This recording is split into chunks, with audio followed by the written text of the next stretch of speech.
Oh man, what's Gucci?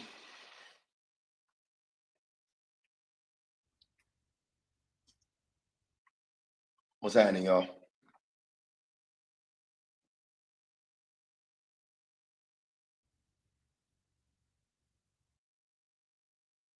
Mm-hmm. We in this thing. We in this thing. Good afternoon, good morning, good evening. I don't know where y'all at. We'll be all over the place with it, all over the map.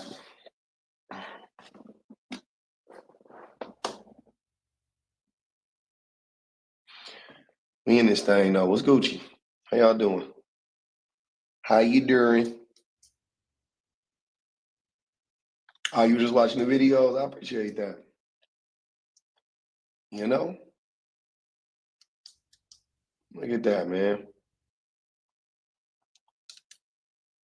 Uh, let's talk about it. Let's talk about it. Hope y'all having a good Thursday. Ready like SpongeBob. What up, Be Cool? Man, this should be entertaining. Oh, let's see what happens. Let's see what happens, y'all.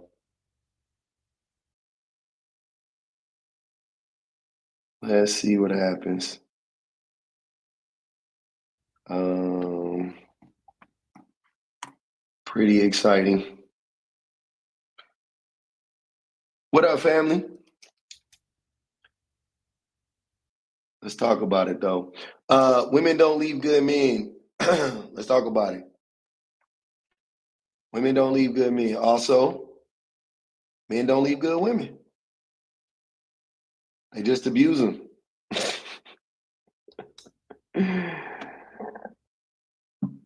Men don't leave. Men don't leave good women either, though. They just abuse them until the woman gets fed up enough to leave him. Till she finally puts two and two together that he ain't gonna never change. That's what happens. Oh, that was a good video. Go make sure you watch that. That's what it is, man. I think it's funny. I think it's funny because like one thing that annoys me about having these conversations with men is like they're constantly on some like woe is me type shit. And that I think that just don't, you know how people be talking about the ick? That be the shit that give me the ick. Like not like I want to date these niggas, but just it just give me the ick. Like I just be like, ugh, like you always whining. God damn, y'all some motherfucking whining ass whiners. I want the woman to see me. In fact, she does.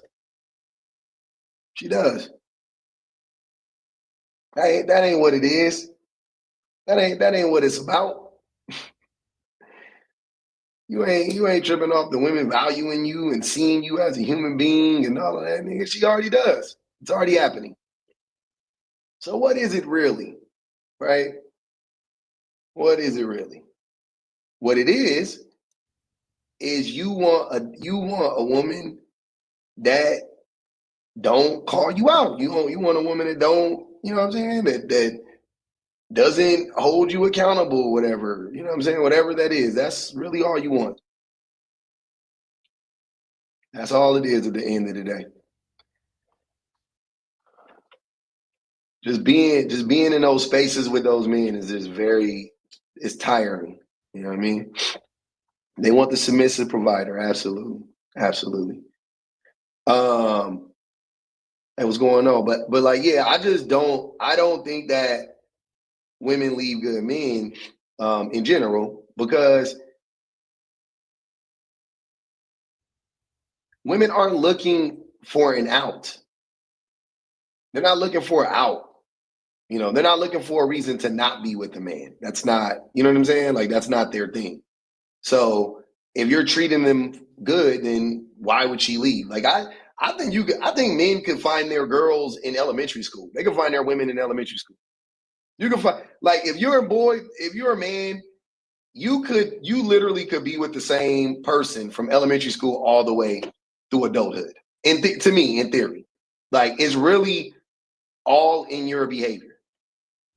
It's really all in your behavior. Like, if you treat her right from the 5th grade up to you're 25 years old, like, she'll be with you. Like, she's not gonna leave you. She's not gonna abandon you. She's gonna love you.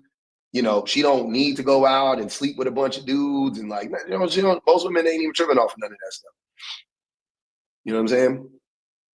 It's the men. It's the men that be, you know, it's the men that they get antsy. They hit 18, 19, 20. They want to cheat. They want to play. They want to, you know, whatever.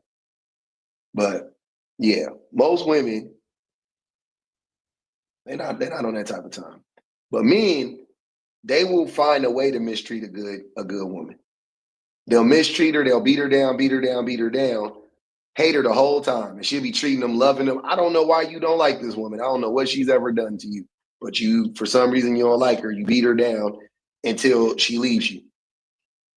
And then what be funny is after she leaves you, then you use her and, like, you use that story to propel or to justify your lack of commitment for the next women in your life. Like, because I lost the love of my life.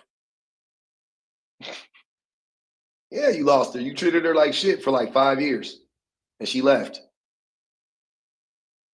And now no other woman, now you done built this woman and you romanticize this relationship that you have with this woman, right? That you mistreated, by the way. Not like y'all had a great relationship and it just didn't work out. She had to move across the country. That's some shit where you like, man, you know, I just really wish we had a chance. Like, it literally is like you just mistreated her for like 3, 4, 5, 6, however many years. She left, she got tired of the shit, and then your next girlfriend, you want some, like, I could never give a girl my heart. Why not? You act like it ended poorly for you last time. It didn't end poorly for you last time. Hey, what the fuck? I lost the love of my life. How old were you? 17. What? How old were you? 23. How old are you now? 48. Carry the one. Nigga, what? I lost the love of my life. You only get one true love. If you truly believe that, then why don't you start treating the women like that? If the men, look, man, if you truly believe that you only get one true love, then why don't you treat every woman you love like she's your one true love? If that's what you truly believe, you only get one true love, then why don't, what happened? Why you didn't treat her like that? Like, I'm not, wouldn't you relish her, you know what I'm saying? Like, I don't, like, women don't even think like, listen to what I'm saying. This is how funny it is. Women don't even think like that. Like, women don't even think like there's like one true love. Like, women don't even think like that. But they figure out a way to treat every man they're with, you know what I'm saying? Like, good, right? Men believe, let the men tell it, that you only get one true love, but you figure out a way to fuck over every woman you with. Make that make sense. How that shit, how you flip that motherfucker, how you flipping that motherfucker around like that? Like, that shit don't add up in my brain. That shit never added up. Read this, I appreciate you. I will never understand that. You believe you only get one true love. How convenient. And it just so happens to be the woman you lost 2 women ago. Got you. Mm-hmm. Got you. Okay. So that's why you can't love any woman. Got you. Okay. Mm-hmm. Got you. I hear you. Yeah. That's the shit. It's that boy math that be fucking with me. I don't know how to do it. That's that Bill Gates math they got the kids doing nowadays. Explain why 5 plus 5 equals 10. I don't got it in me, nigga. You can see exactly it's 5 plus 5, the shit equal 10. Like, goddamn. I gotta tell you why? You want me to write it out? Fuck that. You said that you only get one true love. Then you mistreated every woman you had, even the one true love. Ain't that some shit? I really never heard a woman say you only get one true love. I'm not gonna even hold y'all. I've never heard a woman say that outside of a movie. I've never heard a woman in real life. I am not playing. I've never heard it. I'm not even saying there's women that don't believe that. I'm sure there's women that believe that, but yeah. I've never heard a woman say that. I've heard 1,000 men say that stupid ass shit.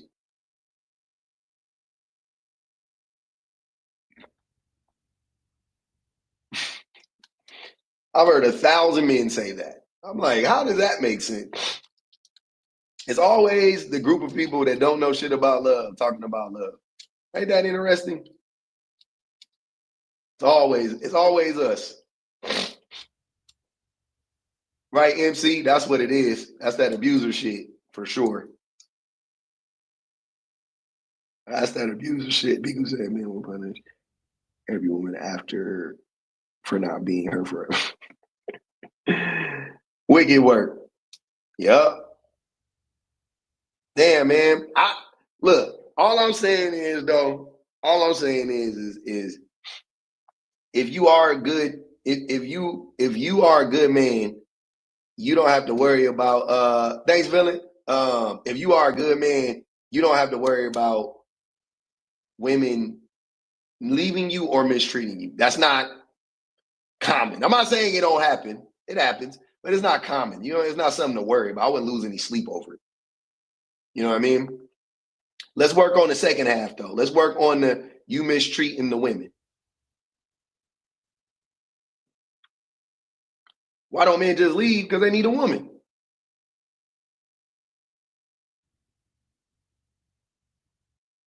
Simple. they, they need a woman. They get benefits from the woman. Why would they just leave? Right?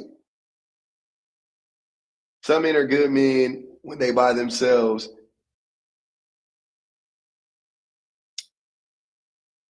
Yeah, that's what I'm saying. They hide behind the like, I still love her. I'm like, no, you don't. You pining over some relationship that was shitty. You pining over some 10-year-old relationship that was shitty when you was in it. Because if it wasn't shitty, you would still be in it. Like, what? Make that shit make sense.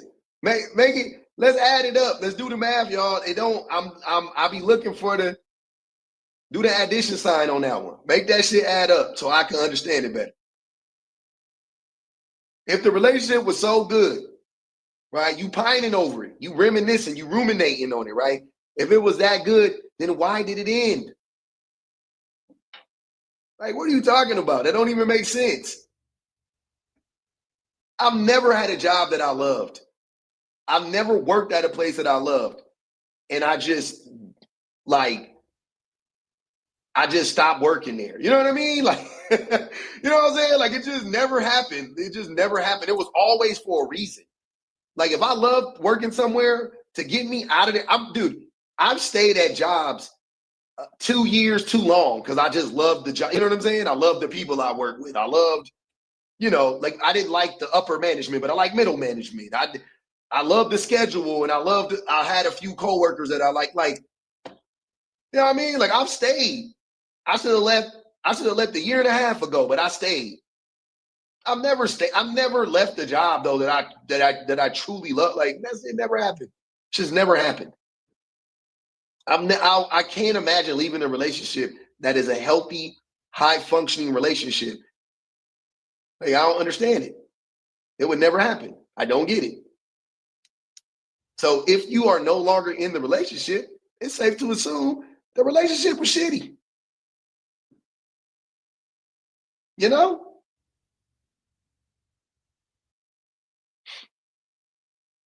Yeah, that's a better way of saying it. Women don't leave good relationships, but we just say good men, whatever. A good man gonna make the relation. A good man gonna make the relationship good. You know what I'm saying? Now I disagree, Lola. Men leave for no reason. Well, when I say no reason, I'm saying it has nothing to do with the woman. You know what I'm saying? That's all I'm saying. When we say no reason, we're saying it's not as like I understand you leaving a situation because it's untenable because of the person that you're in a relationship with, due to the person you're in the relationship with. I completely understand that. I completely understand that. But generally speaking, you're not leaving a healthy, happy, functioning relationship. Like you're not doing that, right? Like as a woman, but a man, he'll do that shit in a heartbeat. His woman would like literally like never do anything to him, and like loving him and kissing him and treating him good, and then he just like cheats. He wants to abuse her. She gets, you know what I'm saying? Like he wanna lay his hands on her, like all types of shit. Which those are all, to me, that's all forms of leaving a relationship. Cheating on a person is you leaving the relationship. You stepped outside of the relationship. You lay your hands on a woman, you stepped outside of the relationship. That's not a part of the relationship. You know what I mean? Well, you know, y'all may be committed on paper, but you're obviously not committed to that person.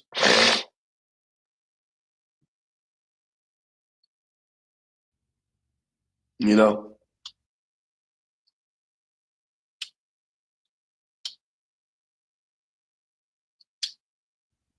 Yeah, good man. Good man, a man that's gonna treat a woman well. What up, Lex? A good man is subjective. Yeah, to the person that's in the relationship. What are we talking about? If you think your partner is a good man or a good woman, you're not leaving them. Right? I mean, I keep saying as a man, because again, but if you as a woman think your partner is a good man, you're not leaving them. More than likely, I'm not saying it again. I'm not saying it never happens, but more than likely, it ain't gonna happen. It's not, you know, it ain't gonna happen. Fortunately for both people involved.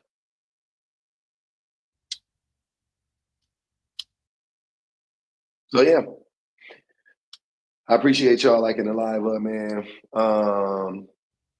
Do you think a man could be good but not good enough? Yeah, yeah. But I mean, I think that when men are good but not good enough, what that looks like is they're not able to. They're good morally, so they're not actively harming their partner. You know what I'm saying? Like they're not actively harming their partner.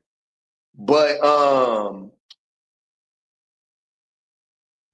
but it's I think that they're not actively harming their partner, but they could also be not fulfilling, you know, certain, you know, desires of their partner as well. So I think that's why you could say like, oh, he's a good man. Like he ain't out here like beating her up, and he, you know, he's treating her good. He's paying for everything, you know, whatever, right? He's a nice guy, but he's still like, you know, not fulfilling something in her. Ski, what were you asking me? I was saying, what is the context in your discussion? Like, if the relationship is, let's say both people are good in the relationship, quote unquote good, and the woman is abusive to the man or the woman cheats on the man. How could that be a good woman? Right, that's what I'm saying. So I'm saying, what makes a woman a good woman? I mean, what is good to you, right? You're looking at it wrong. I'm not the one. I don't need to qualify what a good woman or a good man is. It's for the person in the relationship. I'm saying if I'm in the relationship and I think my woman is good, or you know what I'm saying, I'm not gonna leave her. I And get what if you're she saying. thinks I'm good, she's not gonna leave me. Now, I got what you. it is to you, that's whatever. You know what I'm saying? Got Like, you. That was my only question. You answered it. Got you. Appreciate it. All right.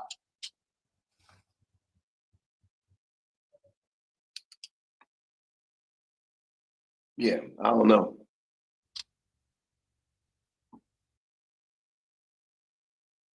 Cyrus, I left men that women would die for. Yeah. One person's trash is the next man's treasure. Happens all the time. Happens all the time.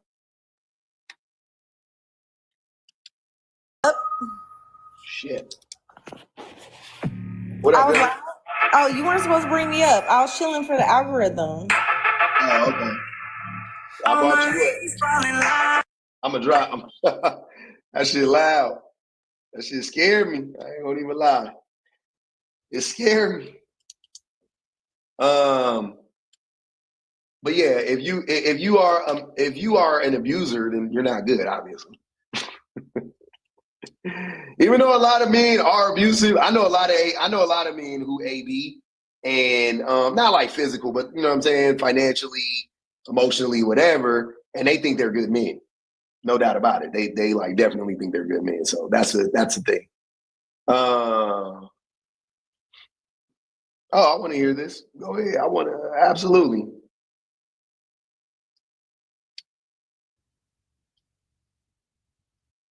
That's what it sounded like, Kay. Yep. You left a good woman. I definitely want to hear this. Oh, and again, I can believe it. I can believe a man leaves a good woman. You know, I can believe it, but most of the time they just stick around and linger and make the relationship terrible until the woman leaves him. Typically. I don't think I can see a man leaving a good woman, and I can see a man staying and like being, you know, like very abusive to a good woman and then make it, you know what I'm saying, pushing her out. So either way. But what I can't see, again, generally speaking, is a woman leaving a good man. Like that's generally, I can't wrap my brain around that. What up, Billy Goat? What's your name? I don't know the guy. Yeah, man, you can call me Goat, man. All right, what's good with you, man?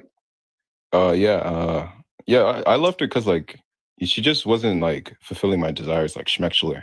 I just didn't want to stay in the relationship, knowing that. So yeah, that's why I left. She was a good person though. She was respectful. She was transparent. She was very honest. It's just that schmexually, it just wasn't working out for me. So I let her know and I left. Okay. Yeah, that's not, I guess that's, guess it's not crazy. I would prefer you leave than stay and make her miserable. See, that's the kind of things like I've heard that like with other guys, they stay with them and they stay with them knowing that they're not being pleased schmexually. Even though the only reason why I've heard is because they look good. Right? That's the only reason. Like they didn't want to show them off and stuff like that. And it's very weird to me. I don't know. Or they just cheat while staying with them. When you say you weren't pleased sexually, did she not make you come or something?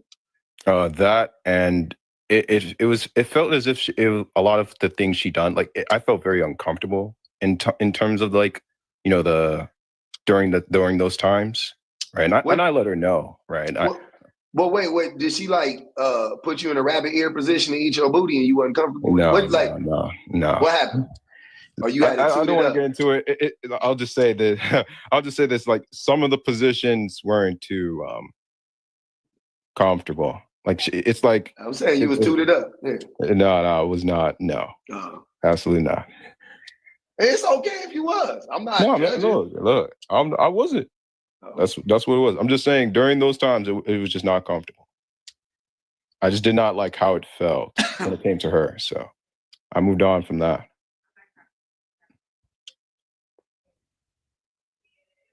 Damn, I don't know. It sounds weird. I don't know. Like, what could it be that, like, how could it be that bad? Like, I don't know. I don't know. I think that's. I ain't never been a woman that didn't make me. You know what I'm saying? I'm saying like consistently. I won't say like every time, but I'm saying like a woman that consistently didn't make me come is never. But so I don't understand. Like I'm not getting the like what was she doing that was so. Why you just didn't tell her like I don't like these positions and then y'all just. Oh, I did, and we tried other things. We tried other positions. We tried other ways. You know what I'm saying? And it just wasn't working out. I was like, you know what? You know, you're a good person and all. You have helped me in my life and so on and so forth. But, you know, there are certain things that I wanted you to satisfy and you're unable to satisfy them. And I do not want to be in a relationship with you in the long term, knowing that, you know, you're unfulfilling in these categories. So, and I didn't want to like obviously cheat. Name the category. What's the category?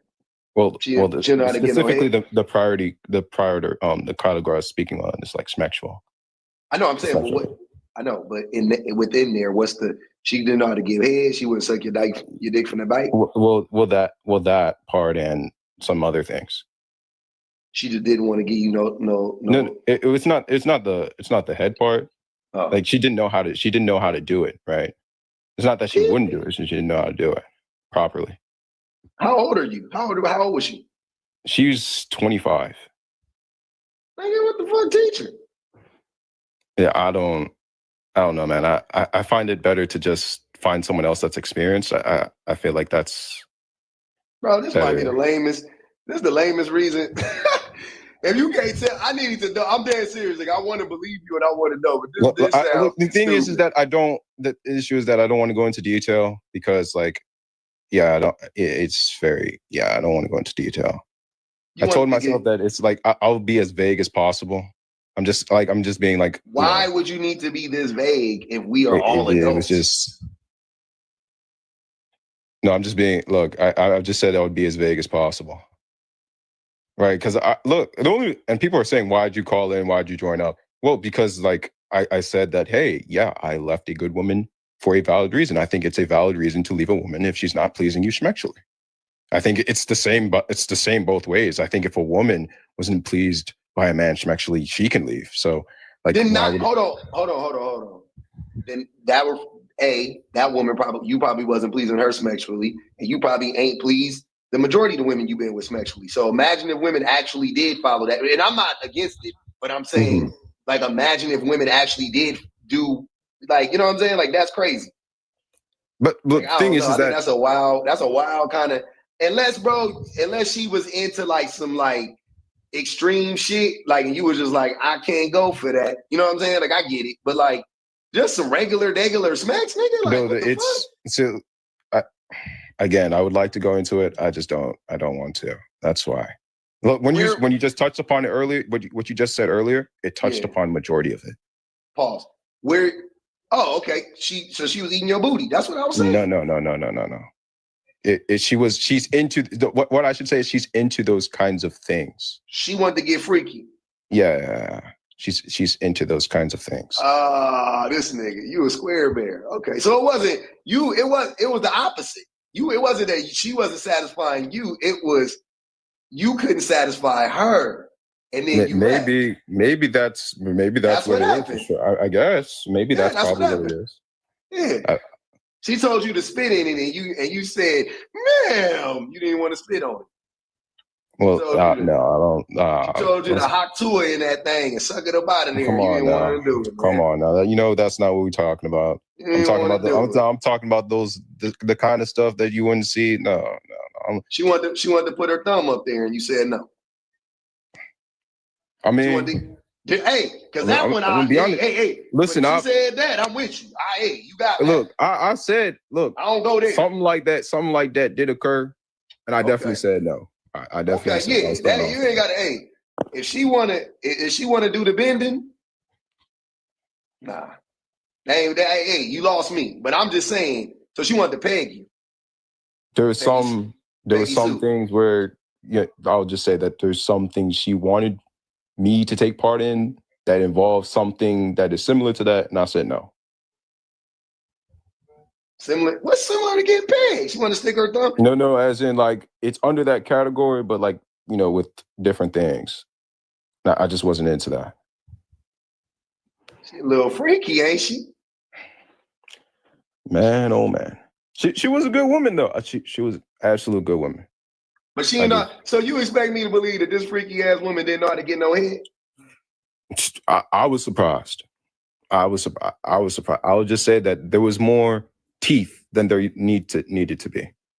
You better get her a goddamn mouth guard. You crazy. Mouth guard. I'd have cut a hole. I'd have cut a hole in the goddamn mouth guard. She did look like Mike Tyson in his prime with that motherfucker in her eye. Oh man. You know when the dentist, you go to the dentist and they have you like. I buy her a pack of gum or something. Oh man, that's crazy. All right, well, that's all right. It is what it is, man. I ain't gonna hold you. If a woman wanted to do that to me, if she wanted to stick something up my butt, I'm not down for that. So if you left her for that reason, I feel. Okay. I ain't gonna even lie. If she was adamant, not if she asked me. If she asked me, I'll just deny it. I'll be like, no, I'm good. But she was like, I can't get off unless you do that. I'll be like, well, you just ain't gonna be able to get off. You know what I'm saying? Like, it just ain't gonna happen because I'm done. Like, what the fuck? You know what I'm saying? No means no. You know what I mean? But like, if it was just like she just was into that, but she didn't, like you told her no, and then she just was like, all right, cool, and kept it pushing. Then yeah, I don't see no reason to leave. You know what I'm saying? Mm-hmm. Why you didn't let her spit in your mouth? You said what? Why you didn't let her spit in your mouth? Man, see, that's fine. It's just there's certain boundaries and things I don't partake in that she does partake in, and I've said no before, and she requested to continue, asking me to, partake in those things. I kept saying no, and I felt as if it's a problem, and I was like, no, I'm not going to stay, and this is the kind of things that she's into, even though she, what I'm saying, like, it doesn't negate who she is, like, character-wise. I'm saying, like, because, people have different sexual needs and stuff like that. I'm just saying that for me, like, that's not for me. Maybe for somebody else, cool, but, like, yeah, not for me. So I feel you. No saying, brother. You ain't got it. Hey, I appreciate the explanation, though. I was lost. No problem, man. I'm gonna go though. You take care, man. It was a pleasure being family. Here. Yes, sir. Man. We was trying to get to the bottom of it, y'all. Damn, you got to ask some tough questions. She wanted that nigga. She wanted that nigga to sit on the bed with his mouth open like a baby bird. My nigga said no.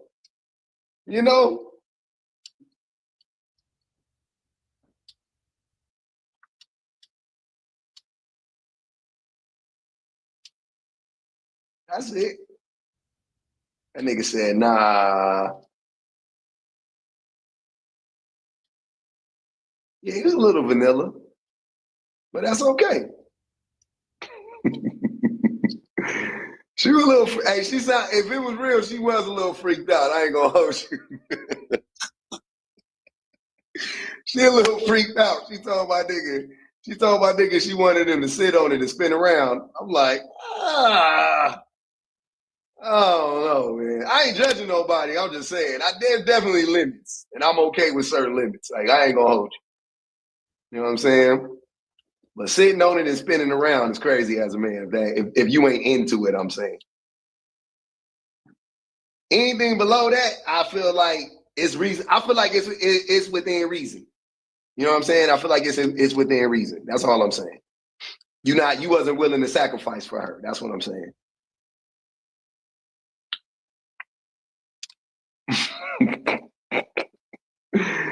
You was supposed to get on that thing. You was supposed to get on that thing and go, woo! She need a damn girlfriend. Yeah, a woman would never. That's what I'm saying. A woman would have been like, okay. That's what man. Look, this one thing. This one thing. I don't know if this is like all women thing. This is what I believe, though. This is what I truly believe.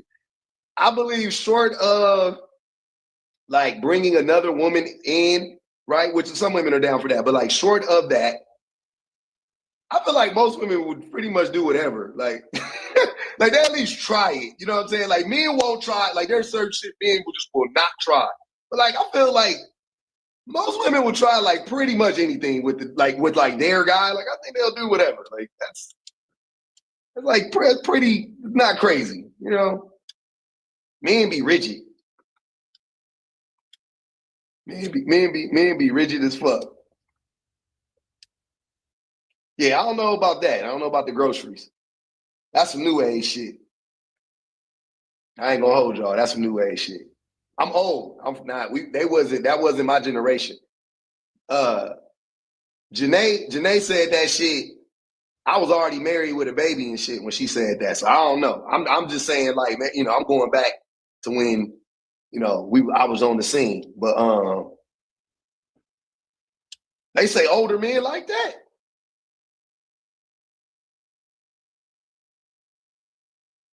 How old are we talking? I thought the young boys be freaked out like that.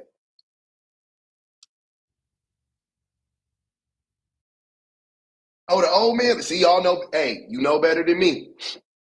You know better than me. I didn't know. 45, 50s. I think both, Shan, but I think mostly receiving it. Them niggas be having their legs behind their head. you niggas is diabolical.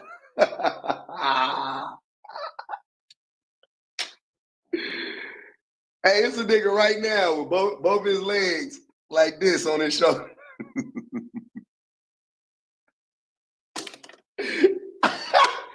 It's a nigga right now, somewhere, tooted up. And his girl dumpster diving. Y'all wicked, man.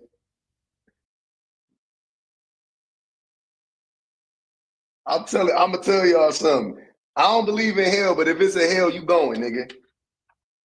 If you put your legs behind your head and tell your girl bon appetit, you going to hell.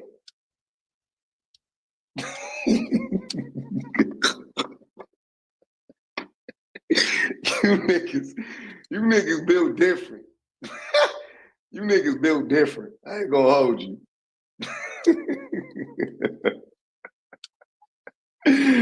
Trick Daddy. Oh my God. That nigga. Trick Daddy literally looked like a piece of shit. That nigga literally looks like a piece of shit. Who the fuck doing that to Trick? He said he old freaky ass, geeky ass nigga. I remember when he said that shit. Freak ass nigga.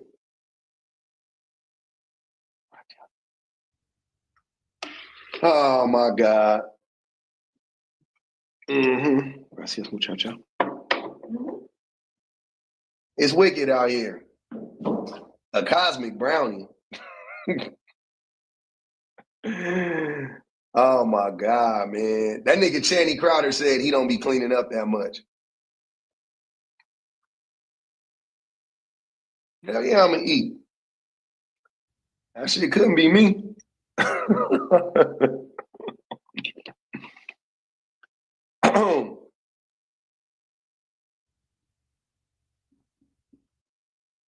Mind y'all, we just started.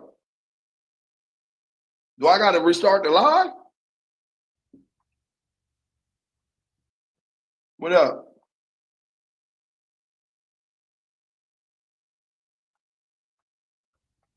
Chicken, rice, veggies. Asian style. Mm-hmm. Hey, if y'all fucks with Trader Joe's, you like a little Asian, go and get you some of that. Go get you some of that sweet chili sauce. Boy. Get you some of that sweet chili, boy.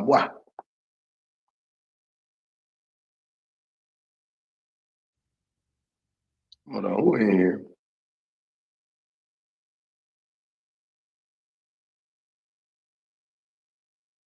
Who in these comments yapping?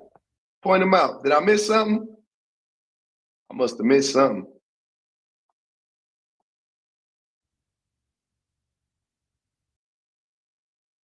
What happened? What'd I do?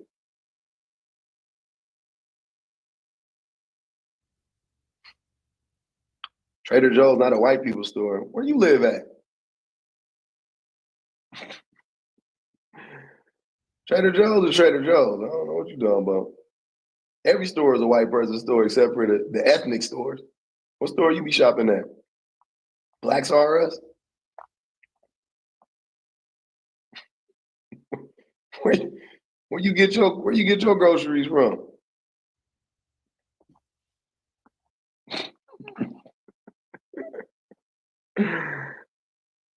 Kroger? We don't got those out here. Absolutely not.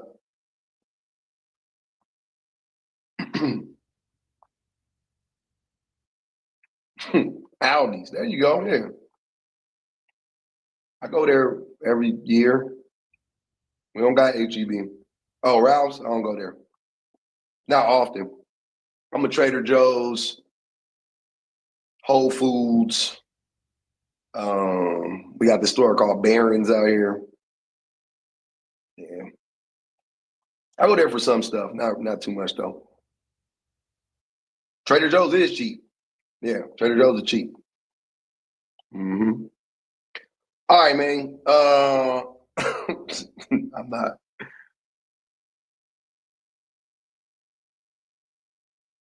Only Trader Joe's in the YT areas. I know.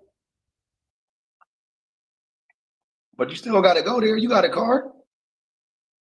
If you can't, hey, if you live in a food desert and you gotta go where you gotta go, I get it. I fucks with you. No, I ain't judging you. I fucks with Sprouts too. Yeah. Whole Foods is cheap. Y'all just gotta know how to shop there. You gotta buy their brand. It's like Trader Joe's. When you buy the 365 brand or whatever, it's just like going to Trader Joe's. It's good shit. But when you buy like the 360, yeah, you buy the 360 brand, it's good. It's when you buy all the other shit that gets you. So just don't buy no other shit. You're good to go. Or make it like very limited. Only buy the limited shit. Only buy the limited shit. Winco, shit. I go there for like, if I'm having like a big ass party and I need like some drinks and shit, I go to Winco. Yeah.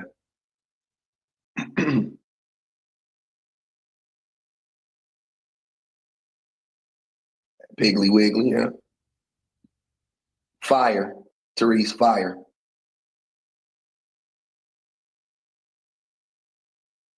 You think Publix is worse? I ain't never been to Publix. That's that South shit. I be asking y'all what it is. Like, oh, they got that down. I'm like, what it's like over there? I don't be knowing. Yeah, we got Costco. I just don't go.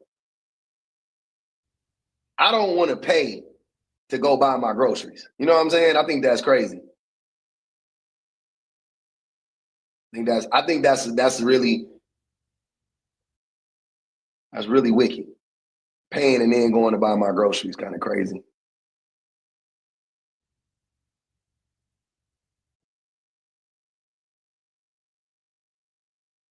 There's a place out here called just in LA, they got a place called Erewhon. That's like where all the like famous people go and shit like that. Like you go to my boy live in Santa Monica. He lived like right behind Erewhon, like it's attached to the Erewhon in Santa Monica. Nigga, every week he'd be like, "Yo, I saw Russell Westbrook in here. I saw LeBron." And like, you see everybody in that motherfucker. But they hot station, they hot food. But I don't care for like stores, like they were hot and ready food. The best by far. It's not even close. I don't give a fuck. I don't care. It's the best shit ever. Fire.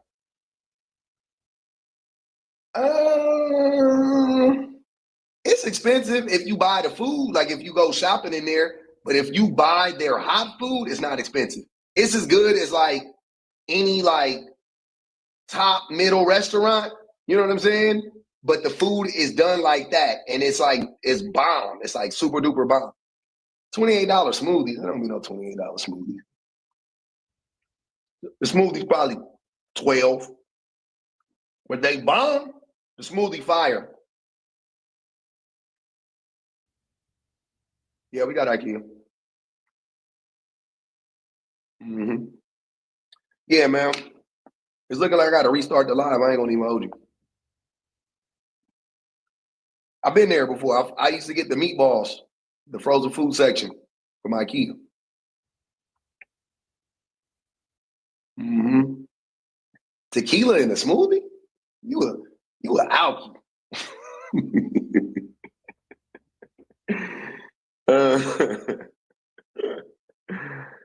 What's good, Virtue?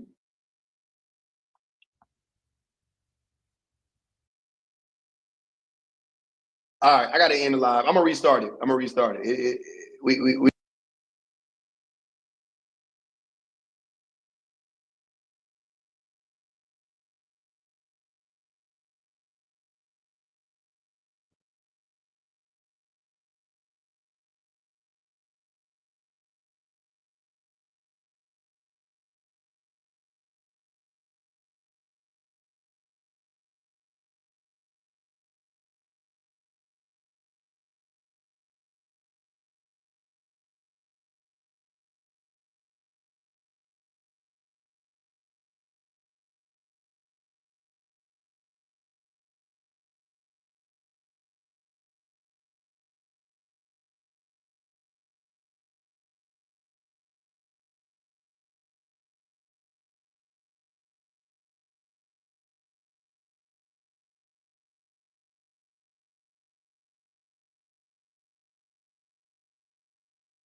Blind season 9 a prank? I feel like it must be. There's no way that these people are real. There's no way that these men are serious. There's no way that this is the cast that we got. Can we fucking talk about it for a minute? I have not watched episode 6 yet because I don't want to go into Baja before I address the fuckery that happened in the pods. It's very easy to forget once you start talking. Now, Edmund, we have to talk about Edmund, and let's be real. This is Booger Boy, okay? For those of you guys who didn't see the Netflix promo, he literally said he eats his boogers. Was kissing KB all up in her mouth, and you eat your boogers as a grown man. After watching the episode, obviously his upbringing is very sad. His story is very, very sad. The need and want for a family, you know, the desperation that he feels to like want his own. It's sad. It's all very sad. But what? You guys, he acts like a child. Like he literally acts like a child. And before y'all come up in my comments diagnosing people, he has not said he has any type of diagnosis. So I don't want to hear it. So I'm going to address this grown ass man as a normal, fully functioning.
Oh, Fernando, I forgot to block you last time, man. Let me help you out.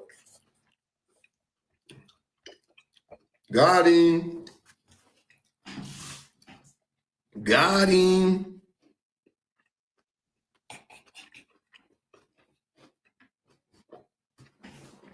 My bad.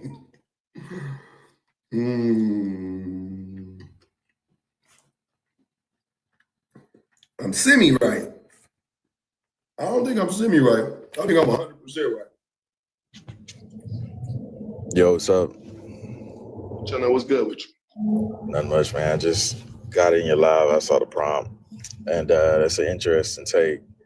Um, I've been married for 5 years, been together 10, and 3 kids. And my brothers and homeboys, they all have their views on marriage in itself. And most of the discussions that I hear for the people that aren't married is, man, I ain't ever doing that because it doesn't benefit me in any way, et cetera, like financially. Those men, what I usually say to them is that they're scared, right? Because a lot of times men are guarded, and especially when it comes to their emotions, and like, I just think that a lot of times men don't want to commit because they're afraid of being hurt by that woman or betrayed by that woman. I don't believe that. That's number one, because like with social media nowadays and things, like they feel like it's hard to trust someone. So that's valid, I don't believe that. I disagree on that part. I agree with most of the stuff you were saying before. I disagree that men are actually afraid to be hurt. Okay. I don't think men fear that, to be honest with you. They don't fear commitment? They fear commitment because they know they're going to fuck it up. They don't fear they fear the woman's going to do something to them. No, because okay, so you don't think there's men that are afraid of their woman messing around on them? That's what you're saying. I mean, are there any men afraid of that? Yeah, they're usually the ones cheating. Yeah, but this is what I'm saying. This is what I'm saying. They're saying, why would I invest in one woman when one woman will turn around and backstab them? Basically. Again, I know, this is what I'm saying. That's not rational. That's not logical. That's not basing anything real. So that's what I'm saying. Well, I mean, I'm just telling you, this is what I'm hearing, right? No, I know what. So, brother, I'm not disagreeing with that's what men are saying. I disagree with that's what is actually, the men are using that as an excuse. They're not afraid of that. Where are they getting that from? That's what I'm saying. Like, where are you? Like, you've never been cheated on. You know what I'm saying? Not you, but I'm saying like the men that be talking about that, they never been cheated on. They've cheated on more women, right? Than they've been way more abusive to way more women than they've ever received. So where's the logic there? I'm like, nigga, you the monster. You know what I'm saying? You know what's crazy? And I think about this, but do you think that like serial unalivers are afraid to go out at night? You know what I'm saying? Do you think like you know what I'm saying? You think like Ted Gein was afraid of the dark? I feel like, sorry, say that again. I broke up a little bit. I heard the unalivers part, but I didn't hear the second part. Yeah, I see where you're going with it. Yeah, I see where you're going. But my thing is that, like, I feel like those type of guys, right, that you're talking about, they aren't the ones even talking about marriage. You know what I'm saying? It's the average guy, right? The average guy who like works a solid job. All he do is, come home. He got some stable situation going on. That type of guy, the reason why he's probably not married is because of trust. He don't trust any of the females or women or whatever that's around him. So he's not willing to commit. That's not true. Again, what it is he doesn't trust himself. He knows he is going to mess it up. He knows it. I don't think that's the case, man. I would push back on that because, like, men are the ones who ask the question to be married. So, you see what I'm saying?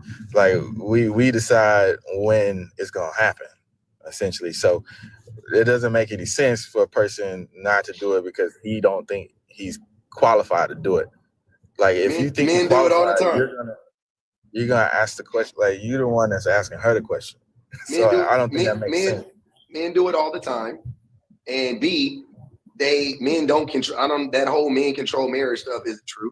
They have to get It's a How is it consenting. not? I mean, Could you make your wife marry you? no, but she Okay. couldn't get married to me if I didn't ask the question. I know. Therefore, it's both ways. Then So this is what I'm saying. So it's really not like if you never ask the question, no matter if she wants to or not, you're not gonna get married if they she never just ask would the have left question. you. She just would have left you. So I mean, some women don't. so that's Most what I'm women saying. do. But most women do. So sure, but I mean, it's depending on the individual. Like Hold on, I've seen a lot of cases. Hold on, wait. Listen to your logic doesn't make any sense. So you guys keep saying and men are in control of marriage, which is a weird thing to say because it takes two people to consent to sex and marriage, right? But you're trying to sell me on the idea, right? I'm a married man, I know. You have to ask a woman to marry. You don't have to, but I'm saying traditionally, ask a woman to marry. Okay, cool. Right. If you don't, that's hold on, brother. If you don't ask that woman to marry you, eventually she will leave you because you've never asked her to marry you. So you know there are consequences to you not asking the woman to marry you. So you're saying it's pressure. Men are getting pressure to get married. So I won't say pressure, but anyway, there are consequences. There's pressure.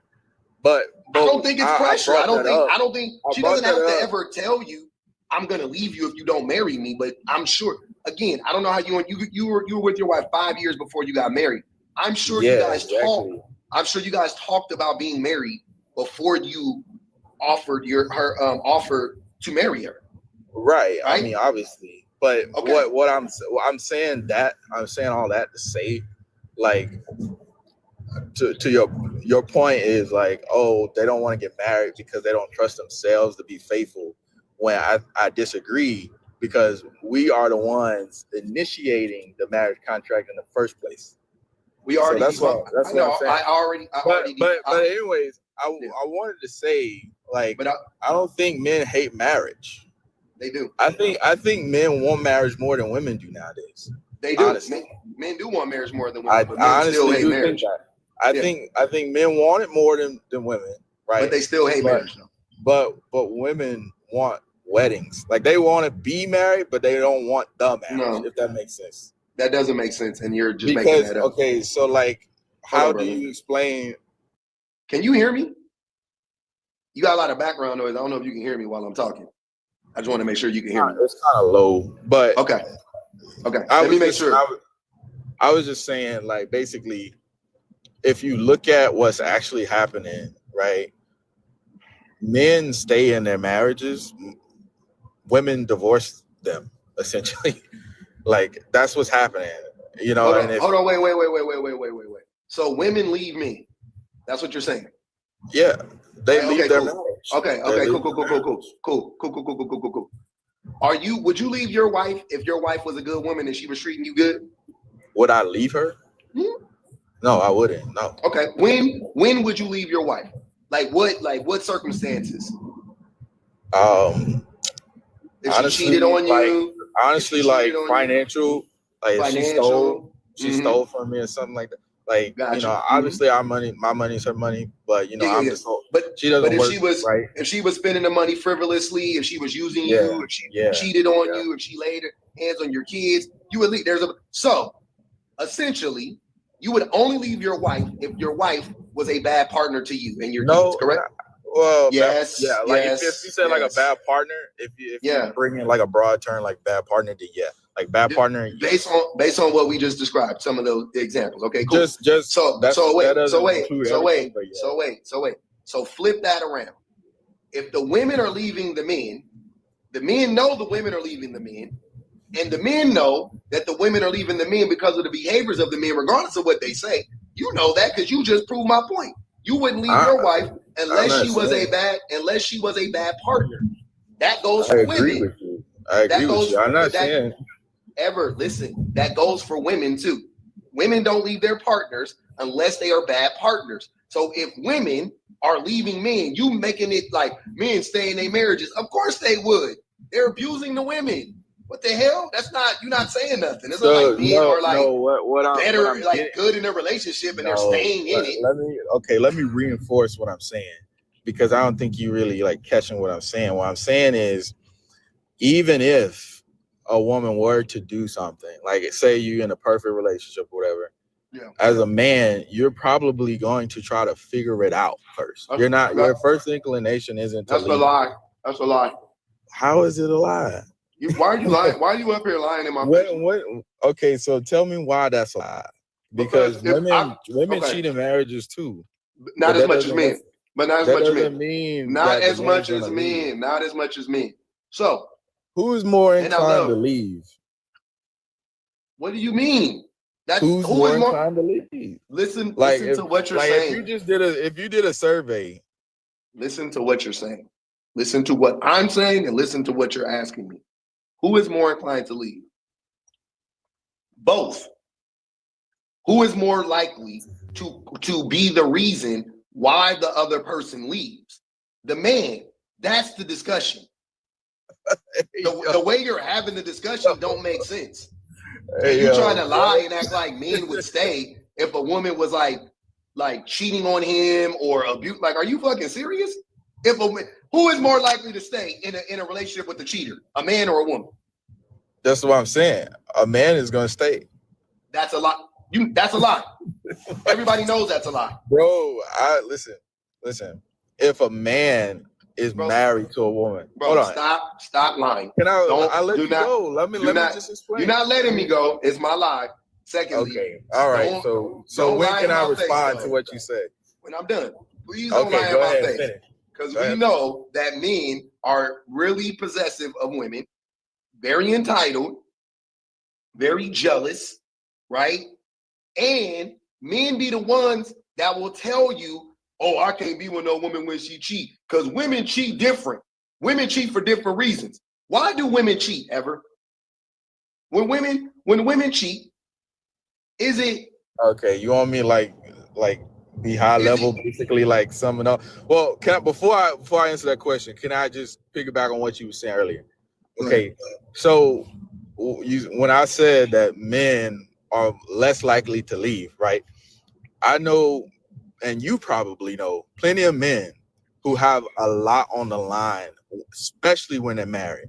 Okay, like what? So if you marry and you got kids, you got kids with this woman, you got a house, you got a mortgage with her name on it, and things like you're thinking about all that shit, right? Like you're gonna look at all that before you're not think making about any sense. More than likely, that man will cheat on her. You're not making sense. Man. You're not making sense. The same bullshit you giving me should deter men from cheating and abusing the woman.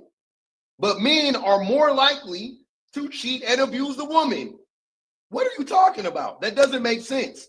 I'm not talking. Listen to what I'm saying. Listen.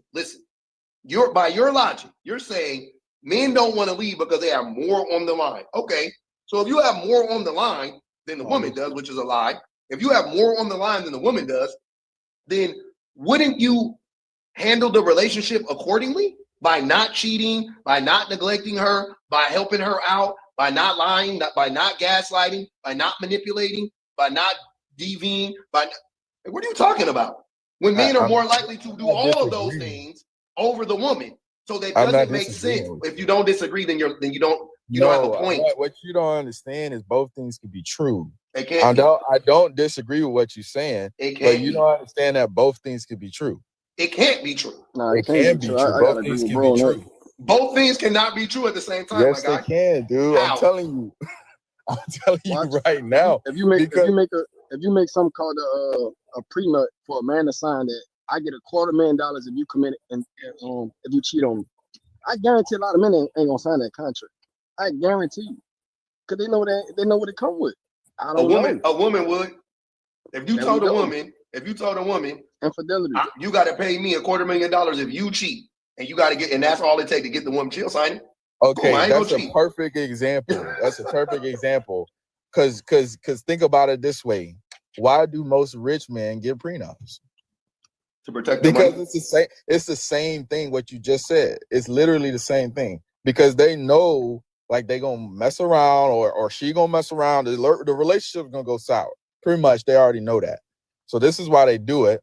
And so they're protecting their finances and their personal property because they are already betting that the relationship's gonna go. Are south. most men rich? No. Okay. So this most men. is why I'm saying. So most men are. when Hold on. You're not saying the same thing. You move. No, brother. You don't have more to lose. That doesn't make sense. You absolutely do, brother. You don't. If you got more money. Hold on. Listen, hold on, brother. Hold on. Again, you are married. You claim to be married. You claim to be with your wife for 10 years. You sound young. 10 years ago. 5 years. No, I'm sorry. I said you've been with your wife for 10 years. Not you've been with her. You've been with her for 5. Okay, cool. I've been with my wife for 18, so I know. Trust me. I met my wife when I was 24, 23, whatever, 24 years old. Right? Cool. When I met her, I worked at Chili's and I made minimum wage plus tips. Right? Fast forward 18 years later, my wife doesn't have to work anymore. So that means she's been with me for 18 fucking years while I built my empire and all that corny shit that men like to say. Cool. So she has just as much invested in this as I do. This isn't my money. This is our money, right? Cool. So men don't have more to lose than women. Statistically, women lose more in divorces than men. Women's household income go down by 40% when they get divorced. Men's household income goes down by 20% when they get divorced. So it's literally 100%. Women lose 100% more than women in a divorce. Men can recover financially faster than women, typically because they've been working longer, and women usually have to take, pay cuts to raise the kids and yada yada yada and all those things, right? So statistically, scientifically, logically, historically, men don't have more to lose than women. Women do. Lastly, women are the ones who get stuck, quote unquote, with the babies, right?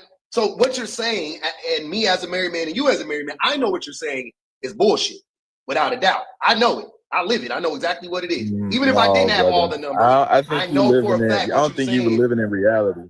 I understand reality 10 times better than you. I literally just gave you the stats. You're literally just making. You are just making up stuff. Okay. Because how much do hold on, wait. How much do women lose? How much do women lose in divorce on average? I was getting ready to explain it to you, dude. You see what I'm saying? I let you go on. No. Don't explain it to me. Don't explain it to me. Tell me the number. Since I don't know it, you tell me the number. Okay, so you tell me the number. So first of all, the for women. No. You don't know shit. I asked you for the numbers. You said I don't know the numbers. I know the numbers. You don't. You don't know shit. Go ahead, boss man. Hey, what's up, man? Chill. Hope all is well. Now I came up here to discuss this on I just want to take money out of it. I'm talking on a sense of emotions. So when I read the prompt, I'm gonna say one of the things I took from it when it said men hate marriage now because women can leave.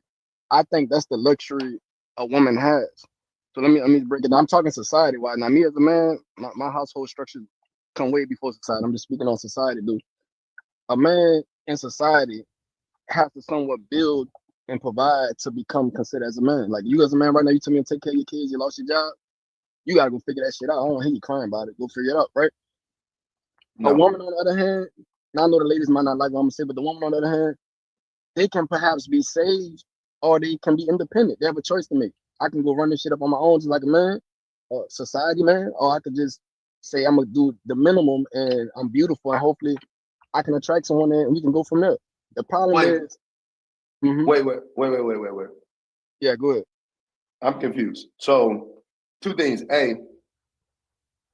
A man is a man is a man. Whether you are got your shit together or not, you're still a man. You're just a man that ain't got his shit together, or you a man that got his shit together. So, I'm talking society. We know society. I know I'm talking in society. And when you say society, you're speaking about men specifically, because women don't think like that about men, just so we're clear. So I hate when we say society and we try to put that on everybody, like men and women think like that. But no, it's men. Hell yeah, it's really just men that think like that, right? So the reality is that women are actually indeed not taken care of, because the largest demographic of people living in poverty are women with children. So not only are women not taken care of, women with children specifically aren't taken care of. So what you're saying, like the other guy, y'all just saying stuff that you feel is real, but it's not reality. I'm speaking from reality. I'm only talking reality. I'm leaving my emotions out of it. I'm leaving my feelings out of it, right? Whatever I've been taught by other men, I'm saying from reality, if what you're saying is true, then the largest demographic of people living in poverty should be men, correct? I'm with you on it. I'm saying that. Okay, cool. Since it's not that, since it's women with children, black women specifically make up the per capita the largest number, but women in general with children make up the largest number of people in poverty, then I know right there what you're saying isn't true. Right. So let me break down something you said earlier, and I could be absolutely wrong, bro. I'm biased. I ain't here to say I'm right. Okay. But you said 40 when a couple divorce, you say a woman loses 40%. So that means before they divorced, that man was upheld in that 40%. They was given 40% as a whole together. So when I look at that, that's a reality standpoint. With the man being in place, it's kind of uplifting his woman. It's kind of putting his woman at a higher tier, right? Why do you think that is? You're contradicting yourself because you're saying that women get taken care of, right? Yeah, I believe most married men take care of their women. That's what I believe. Okay, cool. Financially, okay, cool. So why do you think men take care of their women? Why do you think they have to? What is happening in those relationships typically? They want to be the breadwinner. They want to be the No. Why? Like, listen what I'm saying. The man is taking care of the woman. Hold on, listen what I'm saying. The man, it's a math equation. The man is taking care of the woman, and the women are taking care of the kids and the house, whatever. The man, her husband, yeah, and the man. Okay, cool. So that's why the man is making more of the money. So looking at it from that perspective, acting like, oh, men just want to no. Men have to do that, or what? Yeah. What's the alternative? What's the alternative? Right. Because you don't want to stay home and take care of you don't want to stay home and take care of the kids. You don't want to put yourself in a subservient position. And most men wouldn't do a good job. Absolutely not. Yeah, I agree with that. So it's not so stop making it seem like men just want to take care of their wives. They don't. Men want to take care of themselves. They only want to take care of their babies. Again, I'll go back to the numbers. How I know it's true is because the largest demographic of people living in poverty are women and children. So I know men don't want to take care of their women and children. Don't statistics say that the number one reason of divorce is financial, then the second is emotion? No. Some similar like that? The number one reason is infidelity. And yeah. But the reality is when you hear finances, what do you think that means? I'm thinking like the whole bundle, both sides. I'm not thinking but what do you think that means though? Because financial is vague. What does that mean? Yeah, I was thinking money and with the lifestyle they wanted as a whole together. So you think women are divorcing men because they want to live in an ivory castle and he ain't providing that and they just divorce him? After they done had their kids, not to cut y'all like reality. Some men live in this world where they want 50-50, but they want the woman to come home. She got a full-time job just like you, but she got to come home and still do the stuff you just said. There you go. Cook, clean, take care of the kids. So why the fuck am I here? I can do it by my, you know what I'm saying? There you go. So that's what I was thinking. Financial, I'm gone because this ain't it. You know what I mean? Yeah, and I agree. But the last thing I'm gonna touch on before I go, and I think this is why my mind is probably on what you say, society versus reality. And I know it's a topic that's small and it's not everybody. The Steph Curry and the Aisha thing, right? I feel like she got everything she could possibly want. Again, not personal, not inside, but I'm just saying from what most women probably would look at a man supposed to be. You think most women think, well, hey, what's going on with her don't have nothing to do with Steph Curry? Right, absolutely, and that's what I'm trying to say. The women have the luxury of choosing whether I'm brought up Steph Curry though, huh? You brought him up. You said the man. You said right. the man. Everything a man is supposed to be. But I'm bringing up the scenario to say that in my world, I get, brother. It's probably not reality because I haven't been here that longer than you, probably. You know what I mean? But I think most women, even if you did give them the side of almost what they wanted or the expectation in a marriage, I still believe it's a side that they still gonna feel like something missing when that's normal. Have you ever heard a woman like? Here's the thing. I know for a fact women care more about the emotional health of the relationship versus Amen. a man being a provider. Okay. Would you agree with that? Yeah, I agree with that. Okay, cool. So by that logic, right, then it is safe to assume that a man can provide for a woman 100% financially, give her the sun, the moon, and the stars, and still that woman not be fulfilled because emotionally she cannot be fulfilled.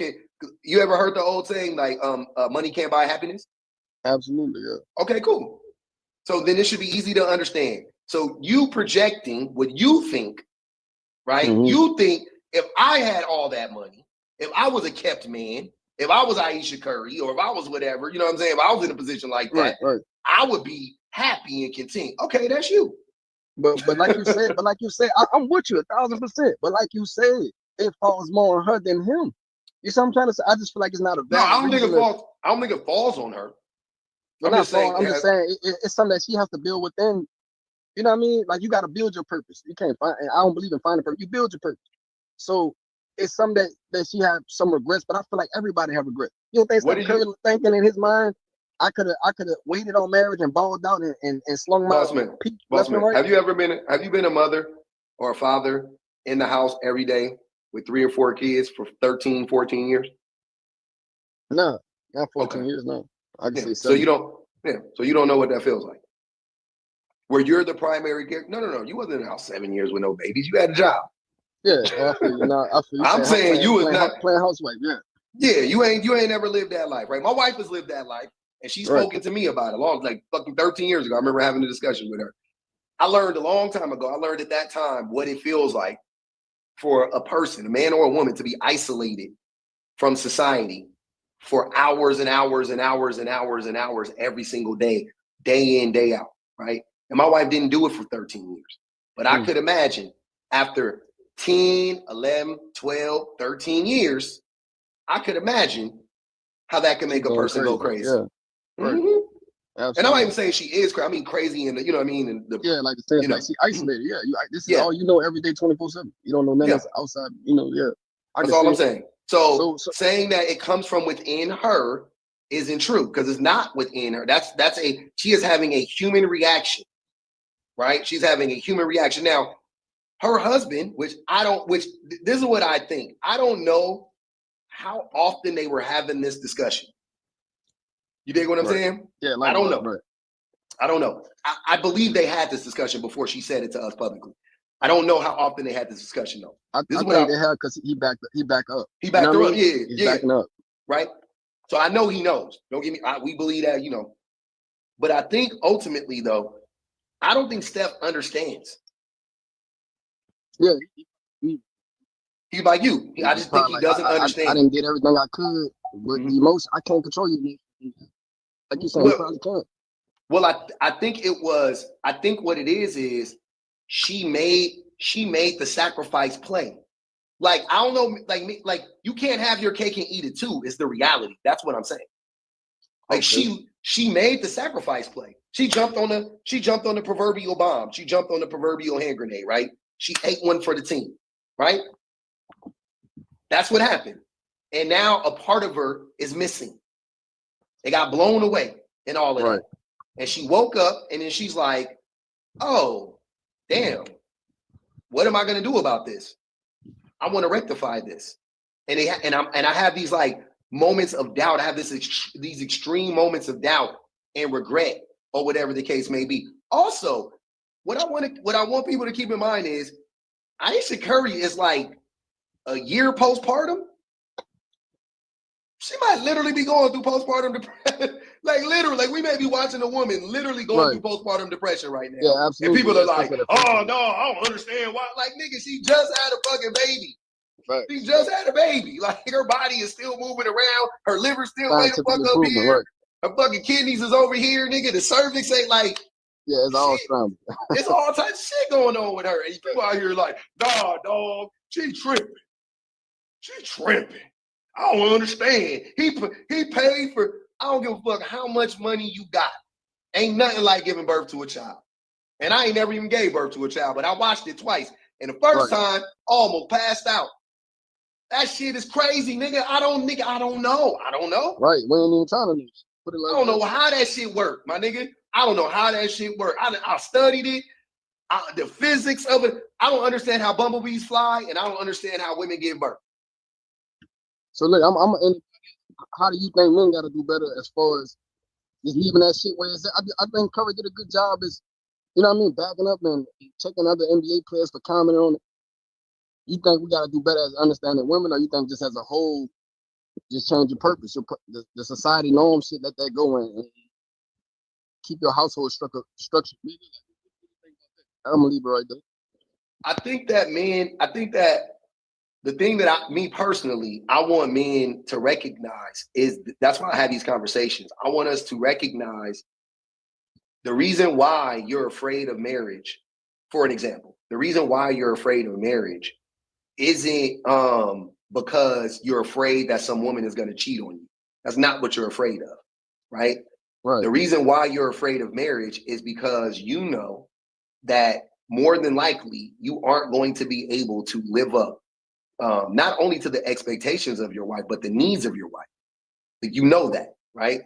So, but instead of you dealing with that and then going, okay, let me get everything in order emotionally, psychologically with me, right? We then turn that around like old boy was doing and be like, no, they're afraid of a woman cheating on them. No, you're not. No, That's I don't not think what that's that's. either. See what I'm saying? That's not Yeah, I what don't it agree is. with that either. So it's really trying to get men.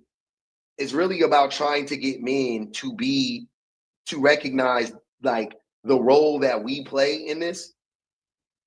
You know what I'm saying? Right. Like the role that we play and then once you recognize the role that you play, then you can know how you can see how you can do better. You know what I'm saying? But it's so hard just to get men to be like, you're right, it is me.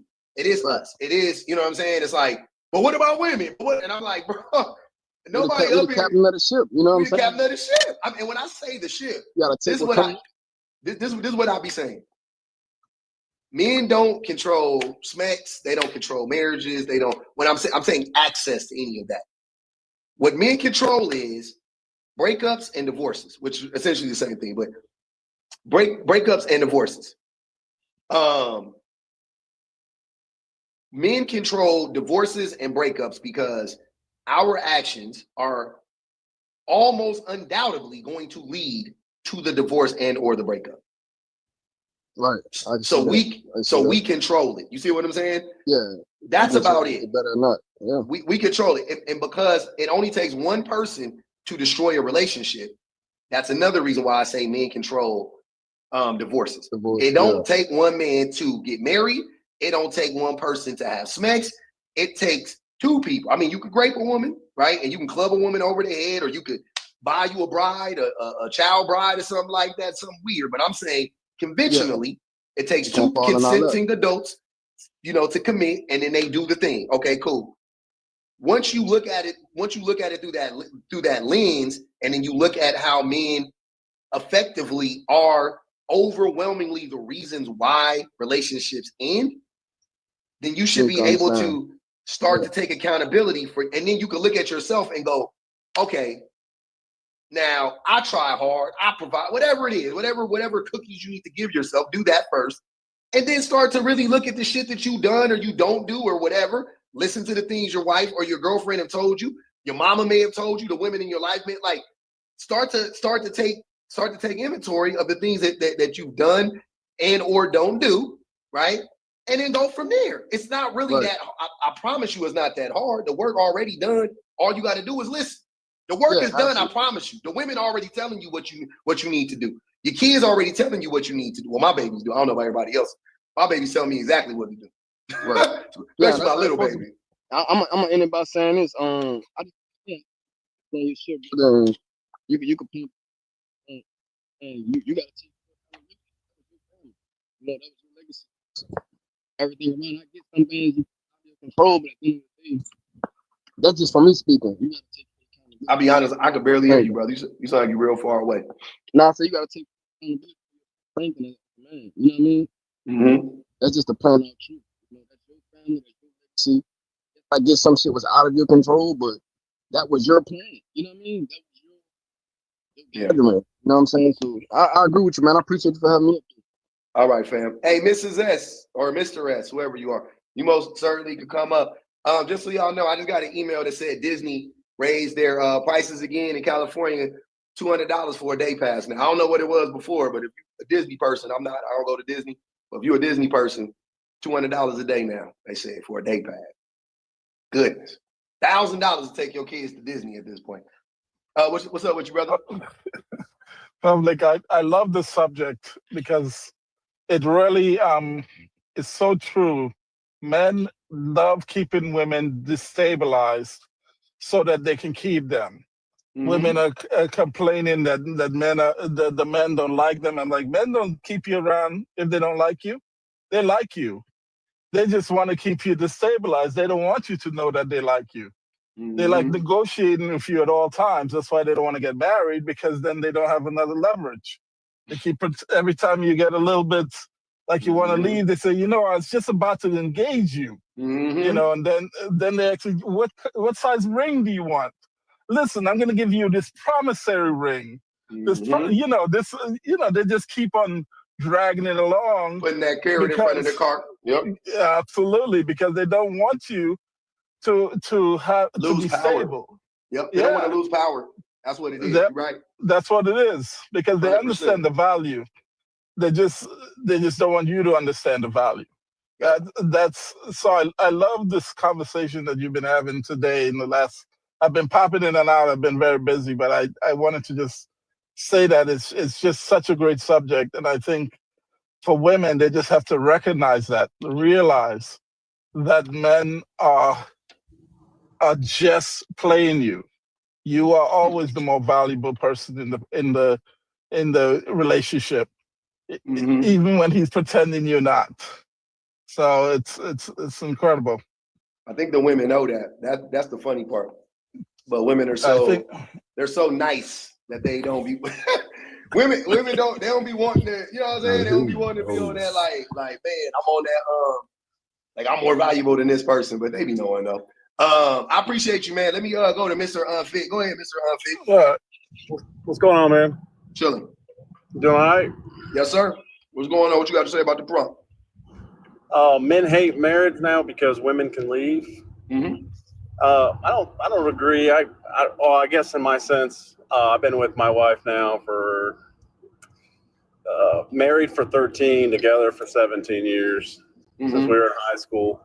Mm-hmm. And I value my marriage. How about not you? You're not talking about me? Like men in general? Yeah, I'm talking about men in general. How about because I don't mean every man. I'm married. I value my relationship, but I know that I believe that men in general, this applies to men in general. Okay, so you're talking about like majority? Yeah. Okay, well, I guess I can't speak for majority. Why not? I said I can't speak for the majority, so. I know, I said why not? Well, because I'm the majority, I guess. Is that what you're saying? You're debating that men hate marriage. Majority of men hate marriage. Yeah, I think the majority of men don't want to be married. I'm sorry. I think the majority of men would be fine with being married if they had some reassurances that women couldn't leave them. Like, I don't know if you ever heard this, but like when people be talking about, especially within, like the black community or whatever, they'll be like, way back in 1951, all the 80% of black people were married. The marriage rate was 80% or whatever it is, right? And I'm like, okay, yeah.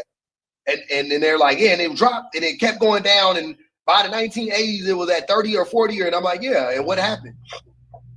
As soon as women didn't have to be married to men so that they could, make it in the world, they, you know what I'm saying? Like they stopped marrying men because the character of men. It wasn't because of some government trick or nothing like that. It was literally because they saw their mommies get their ass whooped. They saw their grannies get their ass whooped. They saw them get neglected. They saw them not getting no help. They saw, you know what I mean? Like that's what happened. Yeah. And they was like, cool, I'm out. I'm not signing up for that. Bet. That's what it is, right? So if we know that as men, but men still, but men are still running around here talking. You look at the marriage rates now for every community, right? But black, white, whatever. You see how much lower they are than they were 40 or 50 years ago. What has changed? What is the reason? And I think this is the reason. I think men would love to be married to women. if we can go back 70 years when women couldn't leave marriages, hell yeah. Get you a woman, trap her, impregnate her 13, 14 times, do whatever you want to do. You could rape her like you used to up until 1994. Nobody will come. You could lay hands on her. You can do whatever. You can do whatever. You can neglect her. You can stay out to work late, cheat on her, have a family across town. She won't divorce you, can't divorce you.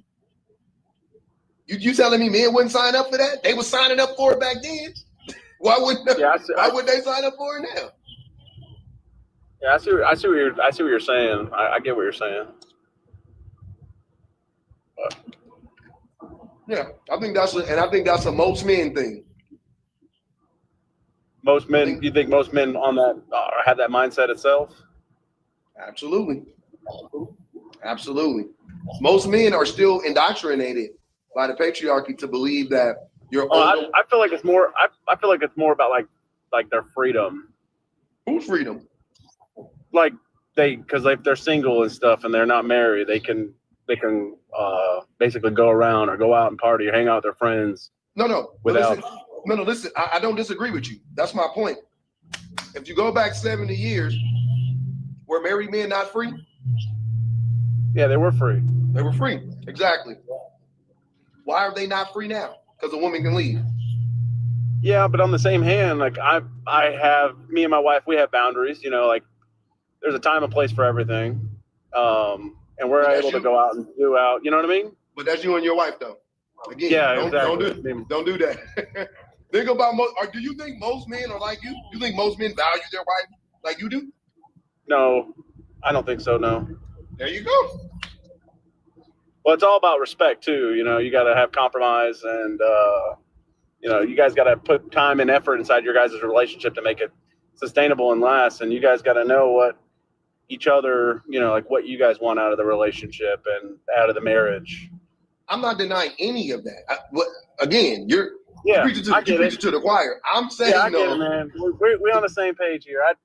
I thought your argument was basically saying like all men basically hate marriage. No. I would say if you want me to put a number on it, I think like 95% of men, married or not, don't give a fuck about marriage. I find that even men, I know a bunch of married men. Pretty much all my friends are married. Terrible. Terrible marriage? Terrible. They're terrible at marriage. They're not even cheating. Like they're just terrible. Like they don't listen to the wife. They don't cook enough. They don't clean enough. They don't watch the kids enough. They don't support the wife emotionally enough. They barely make enough money to make ends meet, and they be spending money on sports and video games, and they play a bunch of video games, and they watch a bunch of sports, and they got 19 hobbies, and none of them involve their kids or their wife. Like, terrible. Ask them a question about their wife. They don't have a fucking answer because they ain't talked to her in goddamn 6 months. They ain't checked in with her. All their wives is sexually deprived. They don't fuck them right. They don't eat the box. I keep going down the line. I think 95% of men are terrible at marriage and or relationships. Terrible. I will say, like a lot of my friends and stuff that I went to, two of them, they got married. They were together for a few years, and then they split up. You know what I mean? Yeah. I wish all my friends would split up. I wish they all would. I got a couple friends that got divorced, but all the ones that's in a relationship, I'll be praying they wives leave. But I can't say nothing. You know what I'm saying? I can't say nothing. But I'll be praying. I'll be secretly. I feel like when they have kids too. Once they have kids, it's kind of like they got kids. All of them got kids. Saying, yeah, that's what I'm saying. Once you have kids, then the real man of the relationship comes out. Look, it's almost like you know. It's almost like you know, Mr. Unfit. What type of time men be on? It's almost like you know. You knew. Yeah, I know. You know exactly what it is, and that's when the real man show up. Who he really was. Trapped her, got her, got him. Now he showed. Yeah. That's what I'm saying. The vast majority of men I know, right? Even me, I'll put myself in there. For the majority of my marriage, the majority of my marriage, I was inattentive. You know what I'm saying? My wife had to teach me all this shit. I had to learn all this. That's crazy, bro. I didn't, you know what I'm saying? My wife is an angel. She is a saint for staying with me and helping me grow and all of that shit, but I've never had to teach my wife any fucking thing. That's my point. See what I'm saying? I never had to I never. Have you ever? I don't know about you. I'll be curious to ask married men this question. How often do you have to tell your wife to do something? Never. How often does your wife have to tell you to do stuff? Sometimes I would say. Sometimes. Yeah. Me all the time, but you sometimes. But you and me never though. I never have to tell my wife to do any fucking thing. Yeah, well, if I tell my wife to do something, I mean, it's not like I'm telling her to do something. It's more I know. Yeah, reminding her whatever. I'm saying. Yeah. Never. No, she does That's that. what I'm saying. She's a good. I mean, we're both great providers, and we take care of our kids equally. And she wants to go out with her friends and stuff, and it's not like I'm babysitting. People say I got to babysit the kids. No, you're not babysitting your kids. I'm watching my kids. I'm taking care of my kids. Yeah. And my friends may call me a simp or whatever sometimes, but it's not about being a simp, man. It's about being your Mr. Unfit, what friends call you a simp? The married ones? One of them's married, yeah. See? He goes out every Friday, basically. See? Yeah. You knew the truth the whole time, my brother.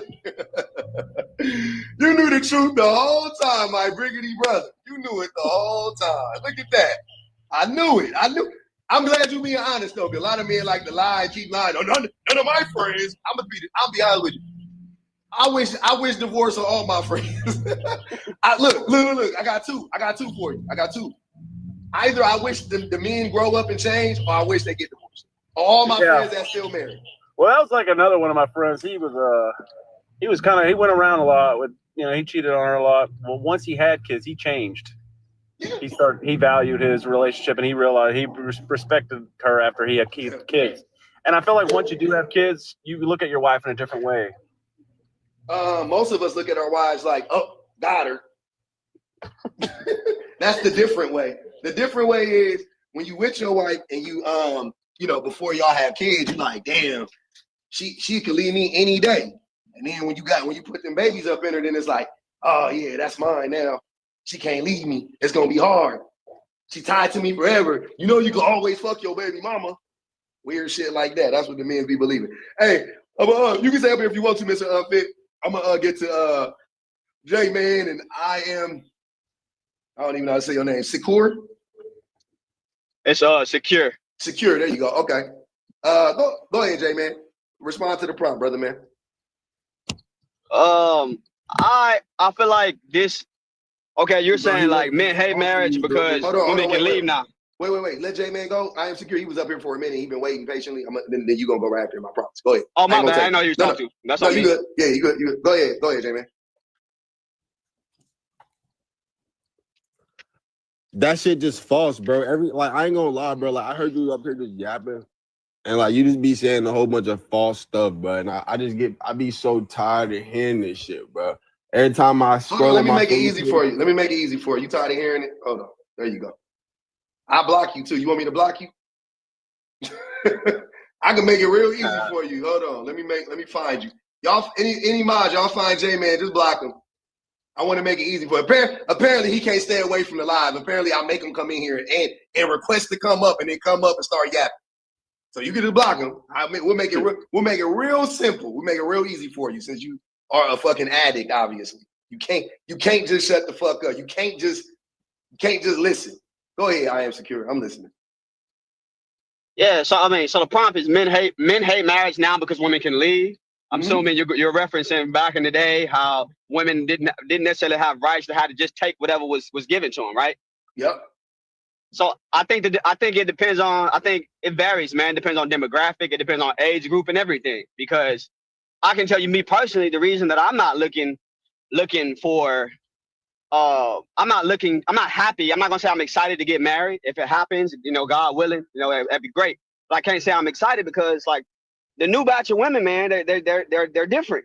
In what way? You know what I'm saying? Someone. In what way? They're so I hate bringing up this topic because it sounds like I'm just regurgitating this shit that's already online. But I promise I'm not. It's like traditional. Like I was raised to be a provider. Men are shown how to treat women. Women are not shown how to treat men. So referencing to what you said. Wait. Go ahead. I'm secure. I promise you, I be wanting to hear everything y'all say. But I don't like when people say like sweeping broad statements like that and don't offer any context. So I will. yeah, I will. I do. I want sure. you to like break it down for me. What is a traditional woman? So example. Mm-hmm. So okay, a traditional woman, a woman who cooks, a woman who cleans, a woman who takes care of the children. I know we gotta implement some modern things into here. So I understand that women work now. So I'm not coming from the perspective of all she does is cook, clean, and take care of the kids. No. It's traditional though. So what it was traditionally, right? It was, and I'll simplify it for you on that. Traditionally, that's what it is. Traditionally, they do all the labor in the home, right? Correct. Okay, cool. All the nurturing and labor in the home. The man takes care of the home, and they provide, protect, et cetera, et cetera. Gotcha. Right. Okay, cool. So a man's job is to make money and work outside of the home and make 100% of the money outside the home. The woman's job traditionally is to do all the labor inside the home. Now, this is where I want to have a question for you. So, in that exchange, who do you think is getting the better of that exchange? You think it's equal? Hold on, I'll make it. Do you think it's equal, or do you think one party is winning in that exchange? Neither. I don't think it's equal, but I mean, life's not equal. You know what I'm saying? Like I don't think. I think that's what we fuck up when we're approaching relationship between men and women, because there's certain shit she can do I can't do. But that's not. You can strive for equity. That's a cop out to say life isn't. I mean, that's life. Those are, when you say that, that's the things that you can't control, right? But the shit that you can control are the things in your relationship. So you definitely can control if it's equitable in your relationship. So you're saying that it's neither. So then that doesn't make sense, because somebody got to be coming out on top, or they got to be equal. That's what I'm saying. You only got two options. It's either both. You're asking between me and hypothetically speaking, the wife, who would have more leverage in a situation where she stays home, takes care of the kids, I'm out working, taking care of the home. Not necessarily leverage, but leverage would be a part of it. But okay, yeah, who would have more leverage in that regard? Again, so I'm gonna tell you why that question is kind of hard for me to answer. You know what I'm saying? I ain't trying to avoid it. I none of that. But I'm gonna tell you why it's hard for me to answer. Because what's the basis of the equality? What's the basis of that? You know what I'm saying? She gets to stay home. So I would say, oh, you got it better. You get to stay home. She would say, you get to go out and do this. You get to make money and et cetera, et cetera. So you got it better. You know what I'm saying? What's the basis? So okay, let's do it like this then. Is it fair to do it based on hours of labor per week? Would that be a fair way to assess it? Like a fair metric to judge it by? That would be a fair metric. In that case, I would say that the man would typically have it better, because once we clock out, we off. Women don't clock out. Okay. So women work more hours than men in that exchange. Yes. So the labor is different. No, labor is labor. It's not different. That's the thing about labor. Right. The labor is different, but women don't technically clock out. Hold on, brother. The labor is not different. Labor is labor. It's not different. It's just labor. You don't get to differentiate between this labor or that labor. I disagree. It's just labor. As a person, I disagree. Hold on. I'm listening. Yeah, I'm listening. So I am a father, husband, so am I. Provider, all that stuff, right? Like I do all of that, right? Right. Most men don't work physically taxing jobs. I won't say that. I think most jobs, sitting at a desk is physically taxing, believe it or not. That shit is taxing. Very unhealthy. Like people literally, people unalive from sitting at a chair all day, right? So both jobs are physically taxing. But again, I know that cooking and cleaning and washing and folding and dusting. Hold on, brother. You kind of broke up on me. Yeah, I know that cooking, cleaning, washing, folding, dusting, planning, putting stuff away, grocery shopping, these are physically taxing jobs. These are not, you know what I'm saying? Like, it ain't just like you just sitting on the couch not doing that. These are physically and emotionally and mentally draining jobs, right? So if your job is all of those things and you're doing labor, that's labor, and don't undermine my labor that I'm doing at home. Labor is labor is labor. And another thing, another way I can prove this to you is if you look up, if you itemize what these jobs are. So if you said, all right, I want a personal chef. How much money does that cost? It's $150,000 a year to have a personal chef cook every day. It's to have somebody watch your kids. Yeah. It's whatever. It's $2,500 a month, right? Times 12 months. You're talking like damn near $30,000 a year just to have somebody watch your kids, and that's not in your home. But if you wanted a nanny to do it in your home, it's more than that, right? It's $80,000 a year to have a nanny. Right. So again, labor is labor is labor. That's my point. So let's just stick to that, right? So you go out the home as the man, you do the labor in the world, she does the labor at the house, and she does more hours than you. So right there, we kind of can already determine that the man is getting the better end of the deal, correct? Okay, so let me say something, because I noticed that not only are you like you're setting you're trying to set the presence for like where you want me to be so that I can answer the way you want me to answer. No, I disagree. Labor is not labor is not labor. I read water meters for a living. Today I read 1,600 water meters. I've been outside since 5 o'clock this morning. It's 5:36 right now where I'm at. Right? You said labor is labor is labor. Somebody like I would rather sit my ass at the house, watch the kids clean up, which is still physically taxing, right? No, you wouldn't. No, yes, you wouldn't. I'm telling you. I promise you. I have a daughter. Then do it. I can't afford to. Why not? Help your wife or your girlfriend, whoever, get a job, and you stay home and do it. You can do it. That would have to be something agreed upon both parties. Okay, we live in a world where the women don't want to stay at home. They don't want to stay home. You know what I'm saying? We live in a world where some people don't want to work. Some women don't want to work. Wait. You're making my point. Cool. So the women don't want to stay at home. Cool. I believe you. Then you go out. I said both. I said both though. Some women don't want to stay at home. Some women don't want to work.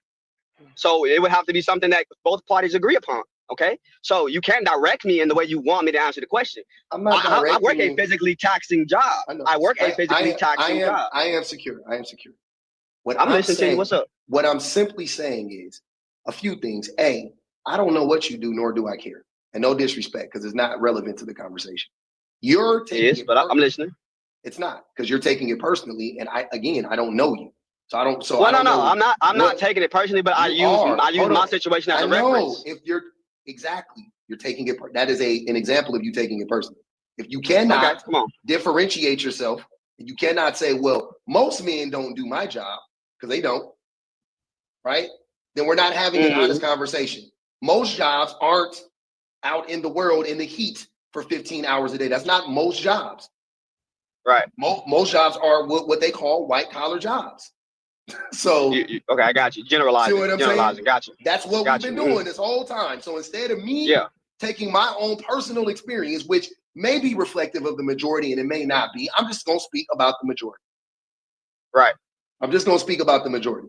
Right. So most work is considered to be white collar jobs. Okay, cool. So if most men are doing white collar jobs, which I would say that watching kids, changing diapers, making bottles, cleaning up, that's all blue collar work, by the way.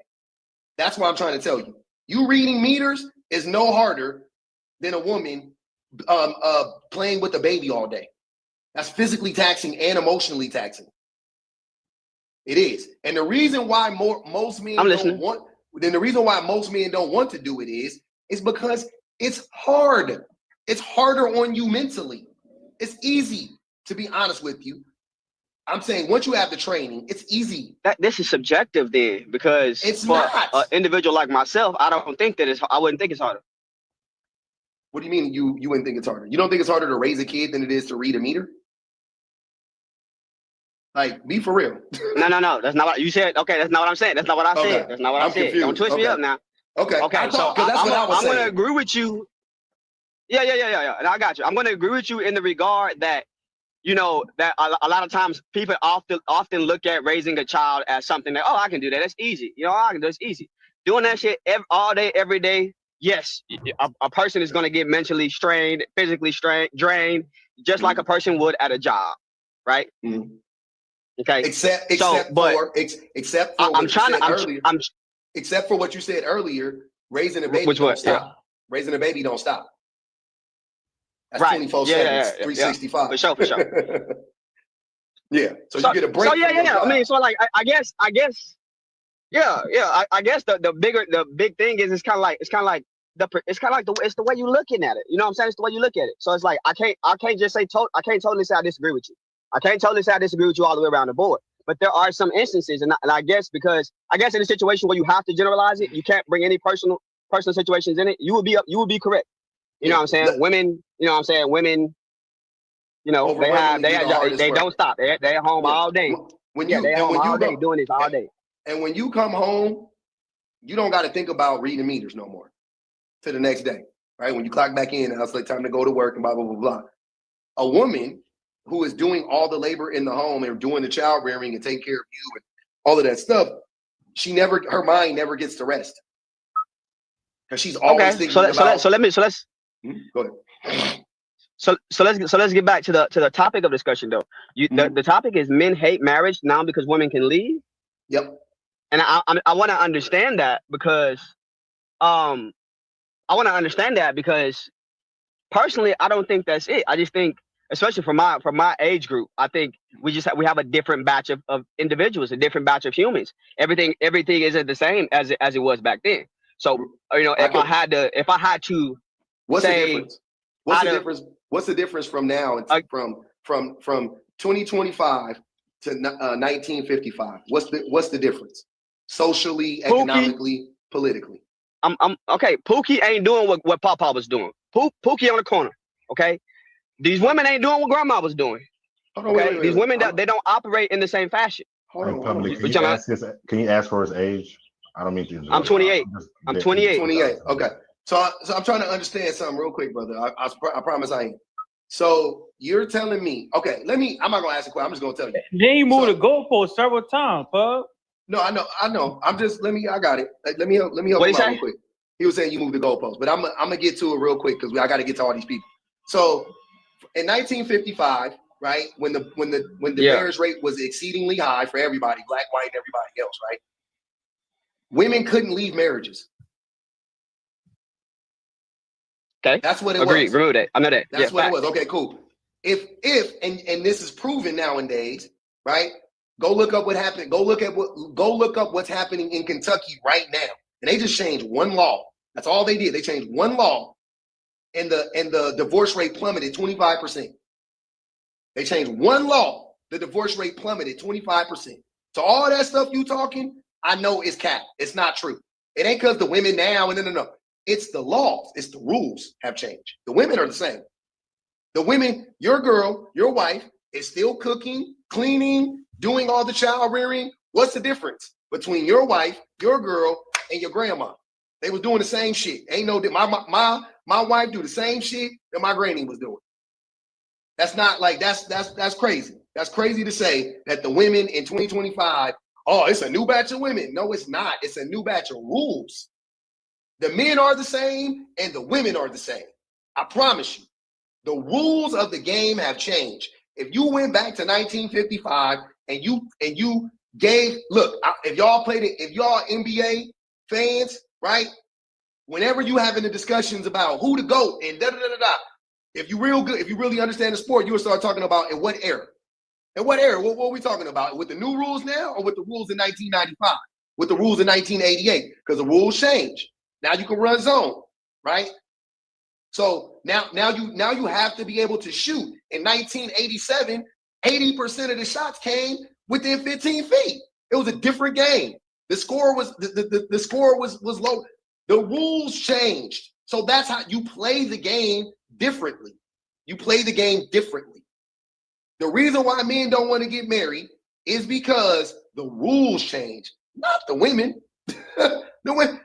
If you gave us the same rules from 1955 today, the marriage rate would it would skyrocket.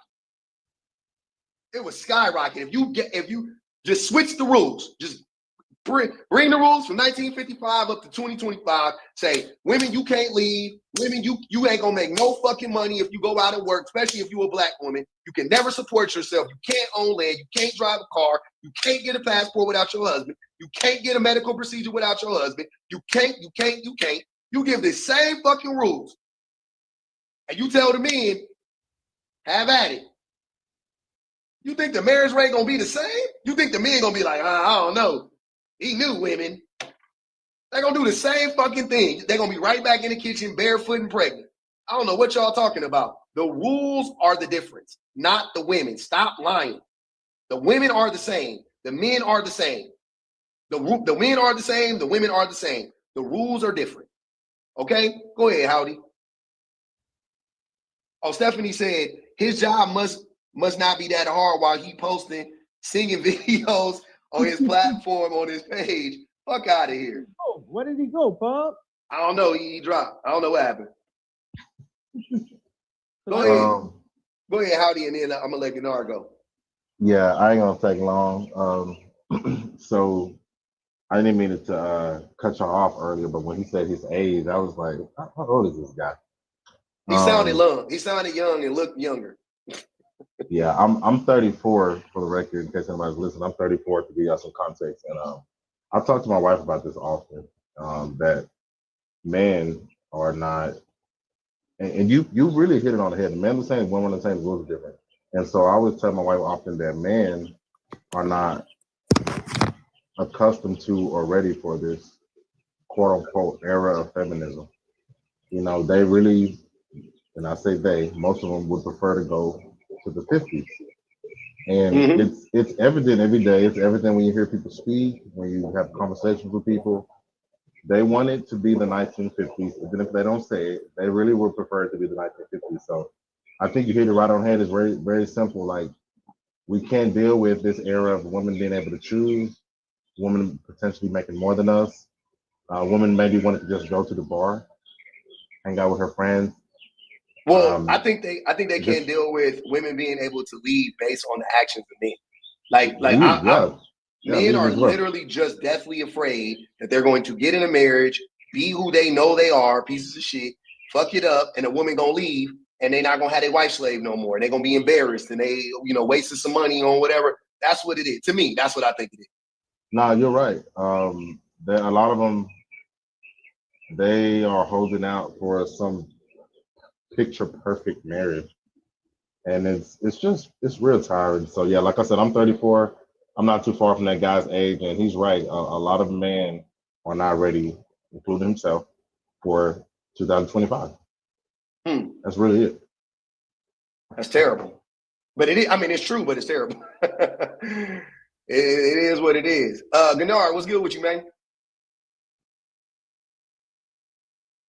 Good. My phone is overheated. That's on me, y'all. No, you good. But I'm gonna be brief because I like you said, you got a lot of people. You know what I'm saying? If I did move the goalpost, that's on me. I apologize. Oh wait. My whole point is that it's just different. Mm-hmm. I'm sorry. I am secure. My phone overheated. I got you. Yeah. I'm gonna be brief because I know you got a bunch of other people. My whole point was that the people who are growing up in today's society is just different from how my grandmother and my grandfather grew up, and the people that the options they had is different. Why? It's just different. So it's like the value ain't the same. Wait. The options are different. You talking about the people or the options that the people have? The options as far as people, like the people. So like women a lot of women don't cook in my generation. That's not true. But everybody cooks. That's just I don't know where you got that from. Here's a reality. Here's what I'm trying to figure out. So the option that I'm talking about is, do women in 2025 have more options than our grannies had in 1945? Well, my granny was. Oh, absolutely. Okay, cool. And I'm not talking about men. I'm talking about going to school, working, whatever, right? Okay, cool. You talking about rights, everything. Yeah. Everything. Sure. Okay, cool. So those are the options you're talking about. That's what I'm saying. It's not the people have changed. It's that the women have more rights, that the women have more options. That's what it's about. Which goes to my prompt. That's what I'm trying to tell you, because the option is the women can leave. That's the option. When you boil it down, when you boil it all down to what it is or what it ain't, it is the number one option why men are afraid of marriage is that women can leave, because 70 years ago, men were not afraid of marriage. I wonder why. I wonder what changed. I mean, hey, I guess that's the way to look at it. You know what I'm saying? I still, because of my personal experiences, I still have my opinion, but I can't say what you're saying is just totally wrong at the end of the day. You know what I'm saying? So I got to give credit where credit due. You know what I'm saying? If the options of being able to leave that's what you meant by options. I mean, if the options is being able to leave or having more of an outlet to do this or do that, women have that outlet now, then I got to agree with you. But overall, the aspect of everything overall, I think is more than just women being able to leave. There's a whole bunch of other reasons why men, especially the ones of my generation, don't want to get married. Name them. Give me two. Again, you said it's not true. You don't know how many girlfriends I've had to teach to cook, okay? And then you don't know how many girlfriends are not willing to even learn, okay? So I mean, I get at the same, I know people will look at this and be like, well, shit, you picking wrong.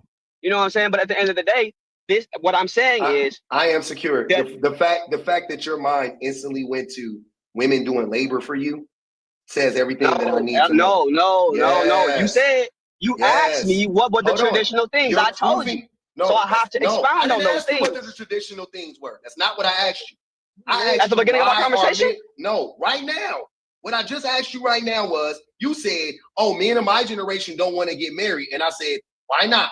And you said, "Well, I had to cook. I had to show women how to cook." Now, mind you, I taught women how to cook too. That's not the point. The point isn't can a woman cook or can she not. That's irrelevant. The question, even in that case, the question would be, is she willing to cook for you? First and foremost. And that was my point. They're not. My point is the willingness, not the ability.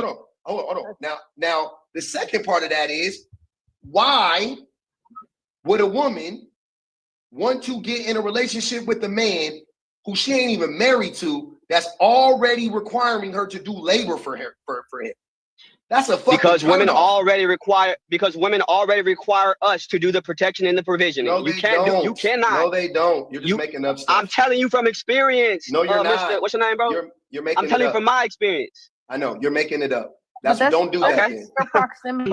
I would say don't do that. I would say don't say, because that would, to me, if you are with women who you aren't committed to, and you are obligated to provide for them. When you say provide, I'm talking about paying rent. I'm talking about paying car Absolutely. notes. I'm talking about that stuff, right? Absolutely. So you 100%. So you at 28 years old, you've been in multiple relationships already where you were paying for the woman's rent and paying for their car notes.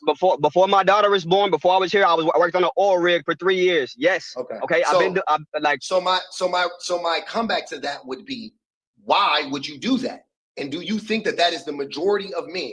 You think that's the average experience of a 25-year-old man? Like, be for real. No, and that's why I said that. That's why I said it's hard. That's why I agree with you to an extent, because I said it's hard for me to generalize it, because I have to pull from my personal experience. And you telling me I'm lying about my personal experience? I'm not. You said it. You literally said you're lying. I'm talking about the women cooking or whatever the case may be. I didn't believe that the women don't know how to cook, but whatever though. So you paying rent and all that stuff. Fine, right? Couldn't be me, but that's you. I don't pay for dates and treating her nice and buying her stuff. Fine, do all of that, but you're not in a committed relationship with a woman and you're paying her rent. Why? That's stupid. That's just plumb dumb. Like that's just plumb dumb. Like, I don't know what to tell. I don't know. Nah, she live with me. She live with me. They live with me, and I pay all the bills. Okay. All you gotta do is save your money and be on the right path, grow your knowledge so we can build. Marriage thing. Why did you marry her?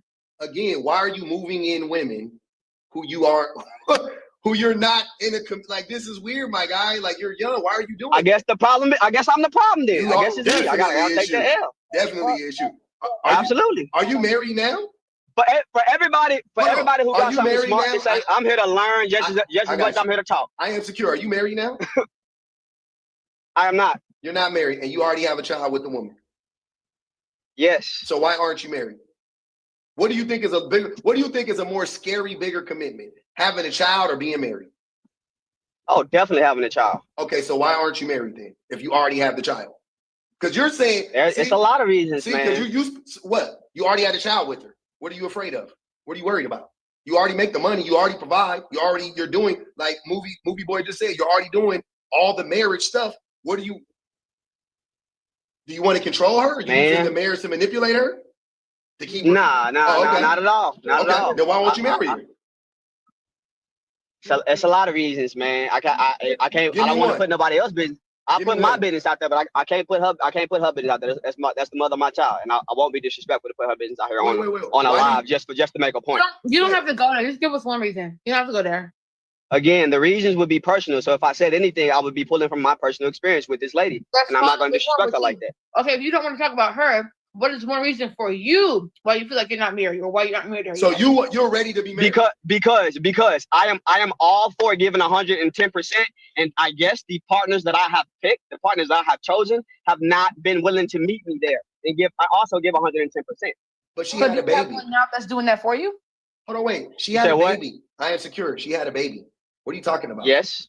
So she obviously had a baby. She's obviously committed.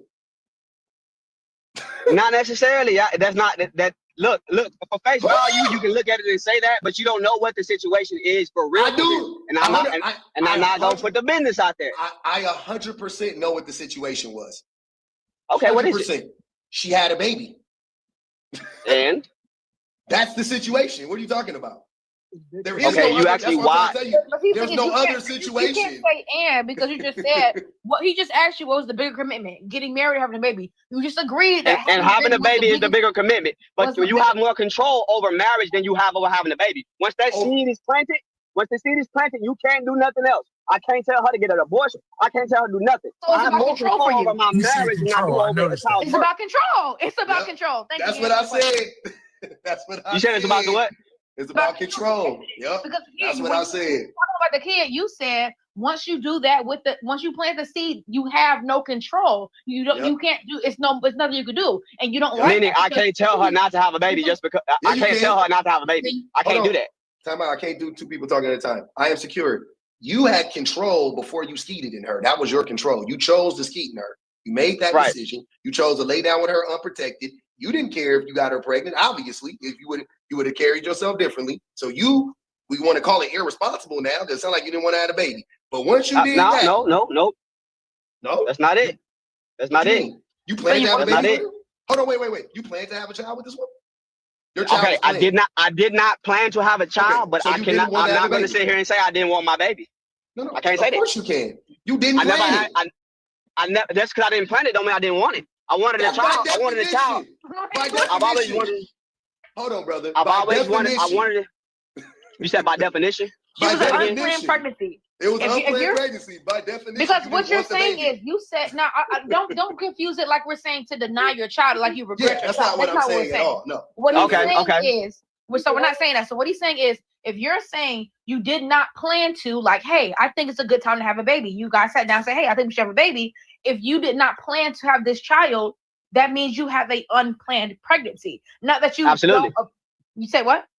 Absolutely. I'm with you. I'm learning. So that's an unplanned pregnancy. That's what he's saying. You didn't plan it, so it just happened. So therefore, you didn't have the control to carry yourself differently if you didn't want the baby.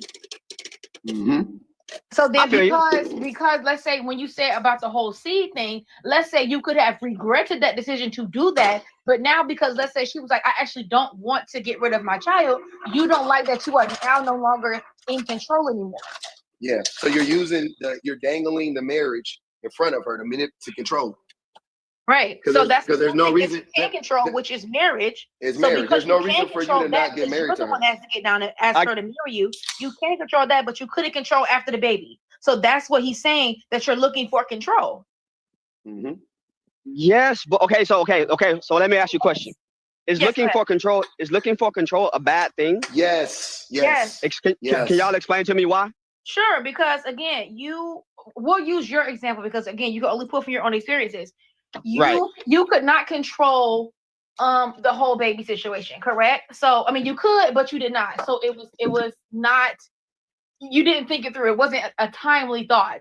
So because that happened, so in order to have some sense of control or some way to still keep her around, not saying that this is what you're trying to do, but what it appears from what you're telling me, you have decided, well, I can control if I make her my wife, or I can control this. So you're using that as a say, like, oh, I'll marry you, you know, or it's gonna happen, and you're stringing her along because you won't to ask. Because she's not gonna get down on her knee and marry you. You are. So that's you. Yeah. Let me read these real quick. I hear what. Hold on. I wish it was so black and white like that. But I'm listening. I'm learning. Let me read these real quick. Ali said, how does he know what men do if he has a woman? That's a good question. And Ali also said, change your name to I am stupid. Jesus. Change your name. I don't get it, bro. The one thing I love about debate is that people always gonna have something negative to say. I'm 28. I don't know everything. I have my opinions. If I'm wrong, I'm okay with being wrong, and we learn it. So cut out all the weird shit, bro. All right, I'm gonna let some other people. I want to make some other. Oh, go ahead, Gennaro. Go ahead, brother. I'm glad. I was about to tell you. No, you good. You good. I was just, bro, because you had came back up and you was saying, like you was basically framing it as so many ways about the mom staying at home. Now I could give you a different reason, and we could tie it into this topic because it said men hate marriage now because women can leave.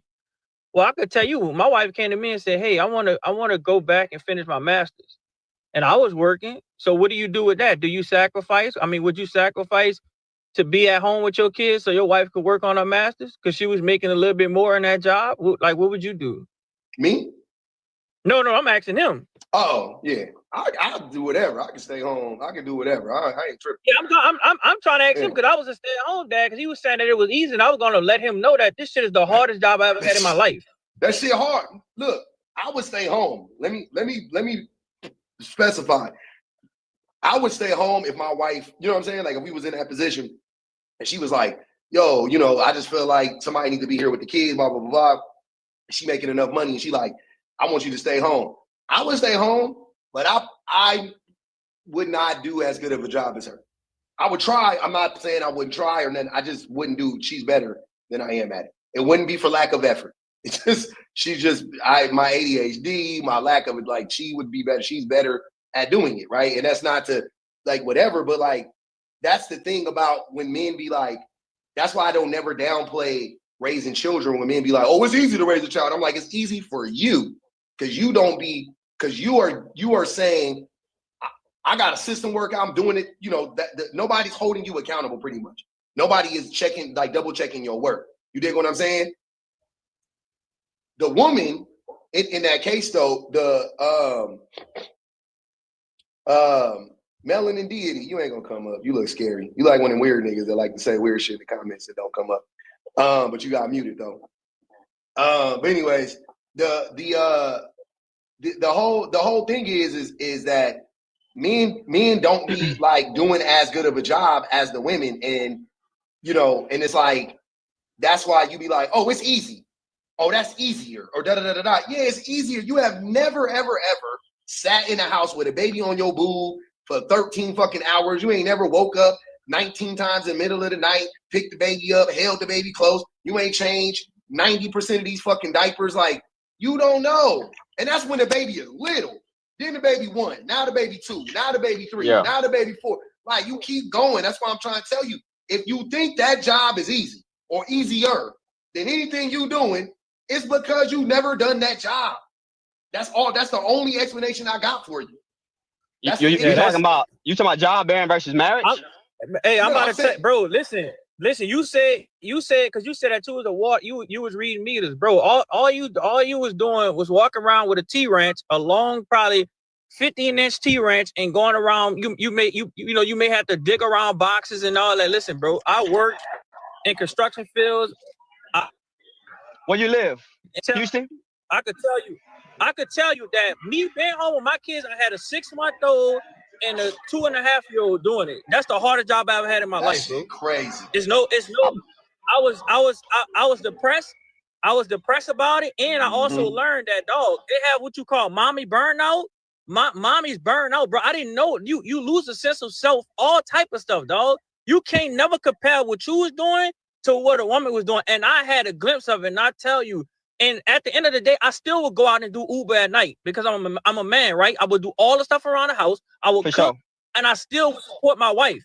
So at the end of the day, dog, That's why I'm asking you, would you sacrifice it? Even when he say here, men hate marriage now because women could leave, because they got a lot of dudes they're not willing to sacrifice.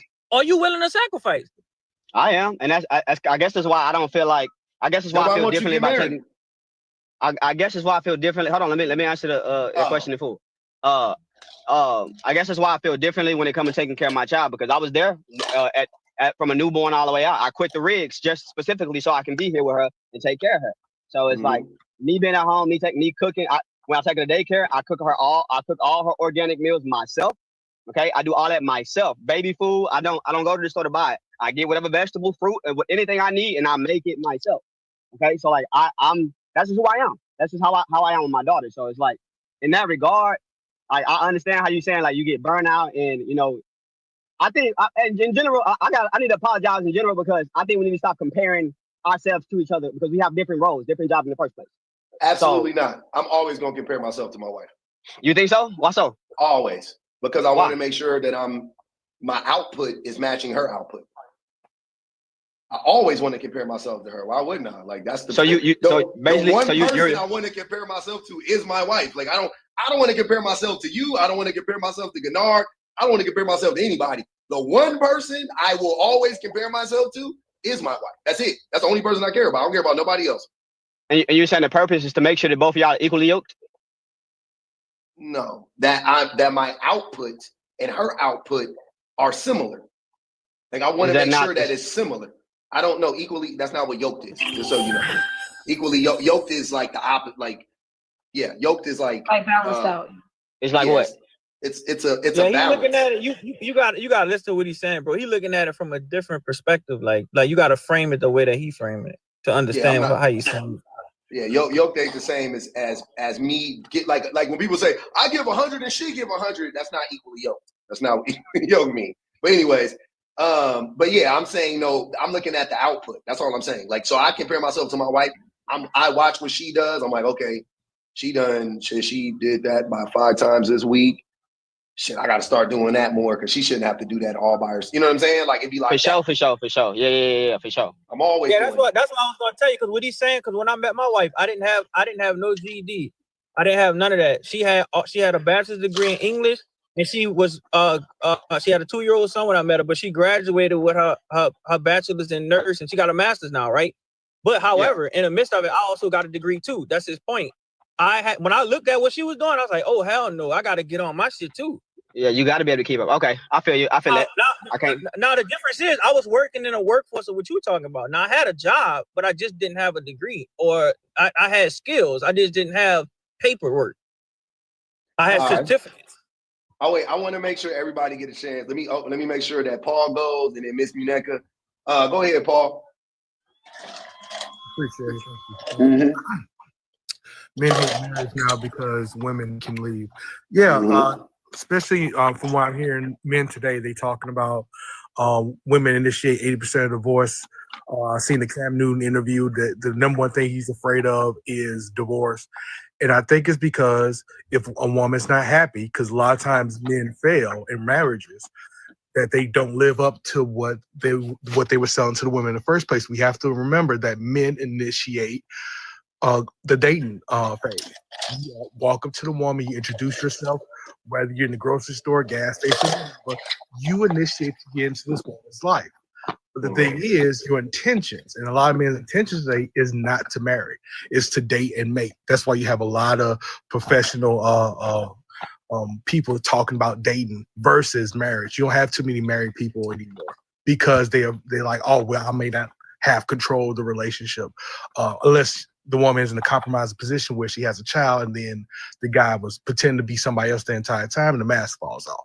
But there's not too many genuine men out here that actually love their women, and that's the biggest problem. They thinking about, do you cook? Do you clean?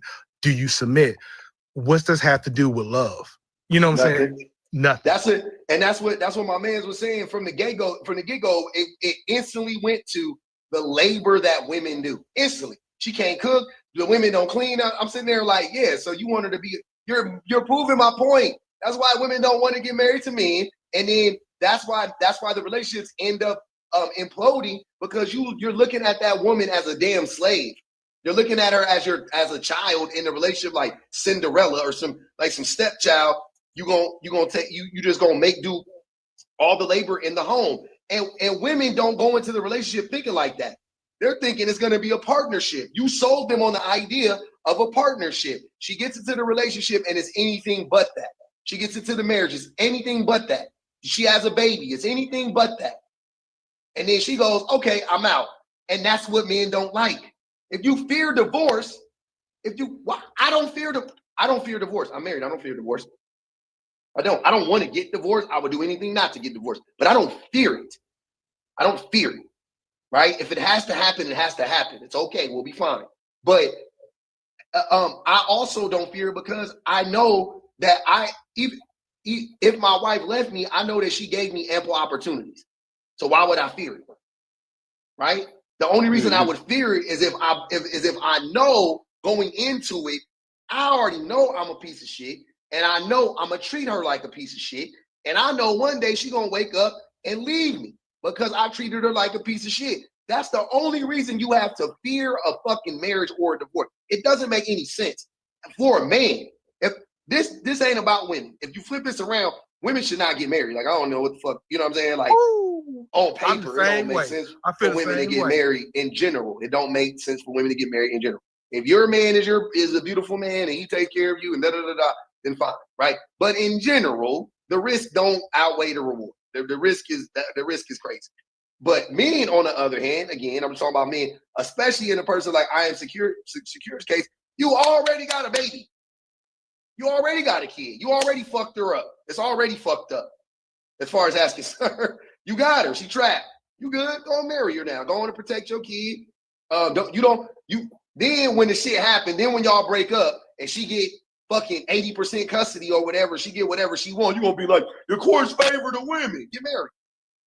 I'm gonna be completely honest. I ain't never heard this perspective ever in my life. You know what I'm saying? And I guess I'm gonna be honest. It's a little refreshing to hear something different because I mean, at the end of the day, like I said, I'm learning. I got something. When I get up here, I got something to sit down and think about.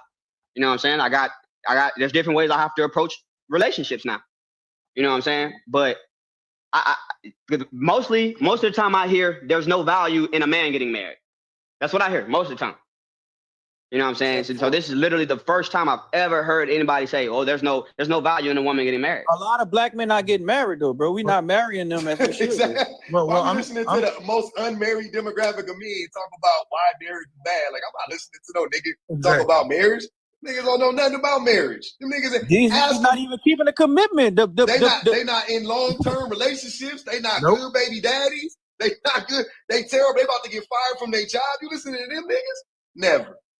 These niggas don't want to commit to nothing, but the pig had to commit himself for you to get bacon. That man committed his whole body for you to get bacon. You don't want to commit yourself to nothing. Come on, man. And host, I'm glad you said that because I tell women today, I say, as a BLK woman especially, I say it's no reason for you to put yourself in a subjugated position today in 2025. In 2025, you can go ahead and have your own careers. You can pursue degrees. You can travel the world. You don't have to get married like your grandmothers did, which was an economic choice a lot of times because they didn't have the opportunities that you have. It was a social choice too, because they were pressured to do so by the society. If they didn't, they were going to be ostracized and judged and locked out of the gate kept out of the good old girls club on a Sunday and all of that. They couldn't, all that. Because the first thing they say is, "Where's your husband at?" That's the first. It was used as a shame tactic. And that's what I'm saying. Today, you don't have that shame tactic anymore. You don't have to, because a lot of guys will use love, religion, and tradition to control you in relationships. You do not have to be subjugated anymore in those positions. So now you can absolutely travel the world. Marriage is definitely a bad deal especially for BLK women today. Absolutely. Yeah. I think they know that though. That's why I like. And I love that. That's why I can save my breath talking to women because I know they already know. That's why I That's never been my thing. Like, let me tell the women what they already know what's good. You know what I'm saying? Like, but exactly what I asked the women. Every woman up here has heard that marriage was bad for women. You know what I'm saying? Like, they all heard that before. But I am secure. The shit we say. He just said, "Oh, I ain't never heard that perspective before." Exactly. That's why I like talking to me because we need to hear it. It be especially when you young, you in your 20s. I already know, bro. Ain't nobody talking about that shit. Especially now, 2025, all your friends saying the same stupid shit that all these other niggas saying online. No, they are. But I'm saying they saying the same stupid shit that all these niggas on. They just regurgitating the same dumbass talking points. Nobody's doing any research. Nobody has any experience in it. The men that are in relationships, they not even being honest about it. They love Kevin Samuels misquoting his stuff. They love Kevin Samuels. You know what'd be crazy? The niggas be in relationships with women. When they go home, they be saying they be talking about how all their friends is crazy and lost. But when they around their homies, they be like, hey, women be shopping. These women crazy. They're here lying, trying to cozy up and be cool with I Insecure and be cool with Jake from, you know what I'm saying, from State Farm and shit. But when they go to the house, they pillow talking. They the big spoon. Of course I want to be the big spoon. Like they doing all that shit. But when they around their homies, they perform. That's what men do. Very strange. Very strange. Wicked work. Nasty work and nasty. I think men always perform. They have that mask they put on, and then once a woman is in a subjugated position or a position where she's compromised, i.e. having a child, then all of a sudden the mask falls off, and now he's treating her differently. And then as the marriage goes on, she decides she's not happy and she's not going to take that crap anymore. She leaves. Yep. And that's why no-fault divorce was a great thing for women, because they don't have to stay in those subjugated positions anymore. And when did what are they trying to undo now in 2025? No fault divorce. Well, they absolutely try to undo all that stuff. Now, if you look at the new administration, first thing they did was attack Roe v. Wade, and now they try to attack marriage, where I think it's in Kentucky, where if you you can't leave, it automatically goes 50-50 default. It automatically goes 50-50. Yeah. And now you're keeping women in these situations. And before that, when women were kept in these situations, let's just keep it 100%. This is why antifreeze is a blue color. They used to unalive their men when they was in these situations. So now we may actually end up going back to a point where women have to unalive probably some of these men where they in these positions. I ain't gonna lie. You could put me on the Underground Railroad, because I'll be I'll be helping. Y'all need some help, holla at your boy, man. I got you. Cause this shit diabolical. I can't imagine. I couldn't imagine being trapped in a relationship with a miserable motherfucker. Right. I couldn't do it. That shit crazy. This nigga laying hands and feet on me, beating on the kids and shit like that. Cool, I got you. You need some nightshade? You need some daily nightshade? I got something on it. It's growing up there. Crazy. I got it growing up back there by the aloe vera and the You going night. You gonna put that nigga to sleep, nigga. Just say, hey, and you know what? Don't even come. Don't ask me. I don't want to just go. It's just up. Just know it's up there. You know what I'm saying? You go up there, grab it, do your thing. That way everybody's safe. I found it. Cool. I don't know. I don't know nothing about them plants. I thought that shit was poison ivy, nigga. I had no idea. You know what I'm saying? Cause this shit wicked. So I did want to go ahead and answer the prompt, because I know you got a lot of people in here. Okay, go ahead. I definitely do agree with a lot of the points that you made as well, as far as saying like men despise marriage because women have options, and the options is, we have to remember there used to be a time where women couldn't wear anything as simple as pants. Like women had to wear skirts. Even when they went to the beach, they had to wear uniforms that were regulated. People walk around, make sure it wasn't too long, too short. So women didn't have a lot of options. Women couldn't get bank accounts. Women couldn't do anything without a man. So now that we have those freedoms now, where I can leave you because I can get a job, I can go out and do something, I can go be a nurse and things like that. I don't have to, like Paul said, I'm not constricted to, well, my husband, he's the breadwinner. I don't have to do that, because it's now accepted and seen as normal for a woman to work. I feel like everybody knows the phrase bare feet and pregnant. Barefoot and pregnant. Yes, because that's the only thing you can do, because you will be reduced to being just, a woman who's pregnant. Right. Yeah. And so again, like, then we get in situations where it's like you know this is a situation you need to leave, but you can't. Why? Because you have kids. The kids are in it now, and like Paul said, it's seen as, well, something must be wrong with you, because why aren't you married? And so now that we've educated ourselves, we realize, hey, I'm actually not just an incubator. I'm not just someone who gives birth. I'm actually a woman who can be out in society, and I can function with everybody else.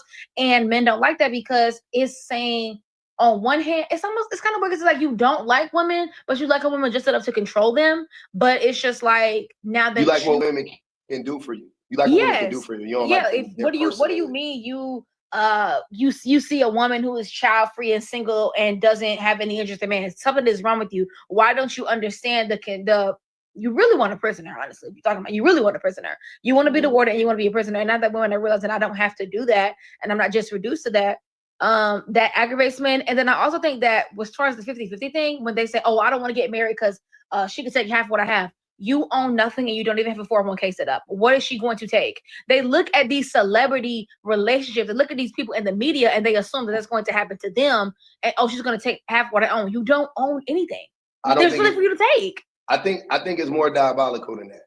It's insane. What I know it is they're not afraid of losing half their stuff. They're afraid of losing access to the woman. Yes. And having and they don't have no kids. Well, and still and like adding insult to injury, quote unquote. You have to pay, right? So imagine, like that's a nightmare for a narcissist, for a controlling man, right? If you're a controlling man, you lose access to the woman, and you gotta pay. Oh no, we can't have that. All deals off. All deals off. The only way for you to keep her, right, is for you to keep her attached to you financially. That's why a lot of men, when I'm secure, when he was talking about how, or I know it wasn't even him. Somebody earlier was saying how men want to pay for provide for their families and shit like that. Men don't want to provide for their families. If they did, they would. If men wanted to provide for their families, they would shut the fuck up about it and provide. If you are a provider, shut the fuck up and provide. Why y'all always talking about being a provider? And you People ain't never who a actually fucking provide provider. don't have to go back and forth with that. They just You ain't gotta tell nobody you a fuck. Just provide. Shut the fuck up and do it. You're a protector, protect. Instead, it's always lip service. I'm a protector. No, you're not. You can't protect nobody, my nigga. You can't protect nobody from nothing. Stop. It's these podcasts, man. I gotta stop. You niggas is not RoboCop, dog. We live in the fucking real world. I done seen one of the hardest niggas, no Diddy. I done seen one of the hardest niggas I knew get his motherfucking top split. I done seen one of the rawest niggas I know go to prison and come home a broken man. You niggas can't protect nobody from you, and you ain't hard. No Diddy, you ain't even hard. So you ain't that nigga. Like, stop. You not about to do nothing, nigga. If a nigga run up on you, what you gonna do? Give it up like everybody else. Stop playing. The way the man can offer a woman and his child is for him not to fucking hurt them. That's it. That's the only control you got in this fucking world over your kids and over your wife as far as protection is you not harming them. Because you go to work for 10 hours a day, for 12 hours a day. Who protecting them then? Not you. So you can't be a protector. Even if you want to be, I'm saying, you can't be it. But logistically, I'm saying, you can't be a protector. So stop saying you're a protector. You're not. You're not a protector. That's crazy. You're not. The only way for you to be a protector is when you come home, you don't abuse her, you don't take out your frustrations on her sexually, you don't take out your frustrations on her emotionally, you don't take it out on your baby, you show up for your kids no matter what type of day you had at the office, you talk to her, you listen to her, you're soft with her, you're kind, you're gentle, you're consistent, that's how you protect her. But when men talk about protection, what they say, see. So who gonna wake up first at 3 a.m. if somebody break in? Nigga, I don't give a fuck. We all getting up. Me, the dog, the goldfish, the gopher, everybody fighting, nigga. If somebody break in my house at 3 a.m, nigga, my babies is jumping in. Everybody fighting. We all trying to make it out this motherfucker. What are you talking about? Because if you get up, you gonna die. What you gonna do? What you gonna do? And as a person that worked in the child support system for 5 years, I can absolutely agree that when the man no longer had access to that woman, all of a sudden, F them kids. F them kids. Yeah. Instantly. That's how most men are. I never seen nothing like it. I could never, man. Hold on. You don't even need to give me, and Paul, I'm glad you said that, but you don't even need to give me the anecdotals. Because again, like I've been saying this whole day, The numbers speak for themselves. If men are providing for the women and the children, then why the fuck are all of these people living in poverty, like me, that grew up in poverty, where the fuck was the daddies at? Shit, you would think, listen to what I'm telling y'all. My mama had 3 baby daddies. One of them wasn't her, one of them she adopted. But listen to what I'm saying. It was 3 men, because we had 3 babies. It was me, my brother, and my sister. How many of those men pay child support? 0. So guess what? Old Pub stuck in the projects with his brother, with his sister, with his mama. So you would think out of 3 niggas, one of them would pay child support. One of them would. My daddy said to my mama, you put me on child support, I'll never work another job again. That was before he tried to blow her car up when she was at work. That was after he spray painted my mama's name on the side of a building and called her a bitch in the public in the hood so everybody could see. Just abusive as fuck. That was after he got caught cheating. That was after he got caught. You see what I'm saying? Like, let's be for real. Before, oh, that's your daddy, nigga. Nah, that's your daddy too. Your daddy, I ain't saying your daddy did all that shit too, but I'm saying don't try to differentiate, nigga. If it wasn't your daddy, it was a nigga next door daddy. It was your homeboy daddy. It was your cousin's daddy. It was you know more men that don't show up for their babies than you know men that do show up for their babies and continue to take care of them kids after him and the woman is long gone and broken up. That's all I'm saying. We all done seen the fucked enough numbers aside. We all know what it looked like. We all know what it feels like. And if you happen to be one of the chosen few to make it through and you ain't never seen it before, congratulations. Congratulations. But don't get up here lying about it though. Maybe this ain't the conversation for you. If you gonna come up here and you've been sheltered, and every man you know and took care of every woman they know and took care of every kid they had, then cool, this conversation ain't for you. But the rest of us that's living in the fucking real world, I'm telling you, the men don't give a flying fuck about these babies. The men don't give a flying fuck about the women, especially after they lose access to the woman. They don't give a fuck. They don't give a shit. Ask the women. Ask the women. Oh, my baby daddy, after he was paying child support for 6 months, then he got a new woman and she had a kid. It wasn't even his kid. And that nigga started taking care of that baby and stopped taking care of his biological child. I wonder why. Oh, because the new woman was giving him box. The new woman was cooking. The new woman was cooking and cleaning and sucking and fucking and had the nigga legs over his head, fucking bunny rabbit style, eating the groceries. So that nigga was paying. That's what the niggas was talking about earlier. That's what they said. I don't know though. That's what they were talking about. I'm just saying. That's what they said. That's what they doing for you. That's what they doing for you. That's why you paying. Let's be real. So whenever I hear the men lying, oh, they're him and Han and the men say, oh no, not my friends, they talk to the women then. Since all the men you know is great, they talk to the women then. Because the women will tell you, everybody I know, every story the women told me. My aunties told me, my daddy told me how shitty my granddaddy was.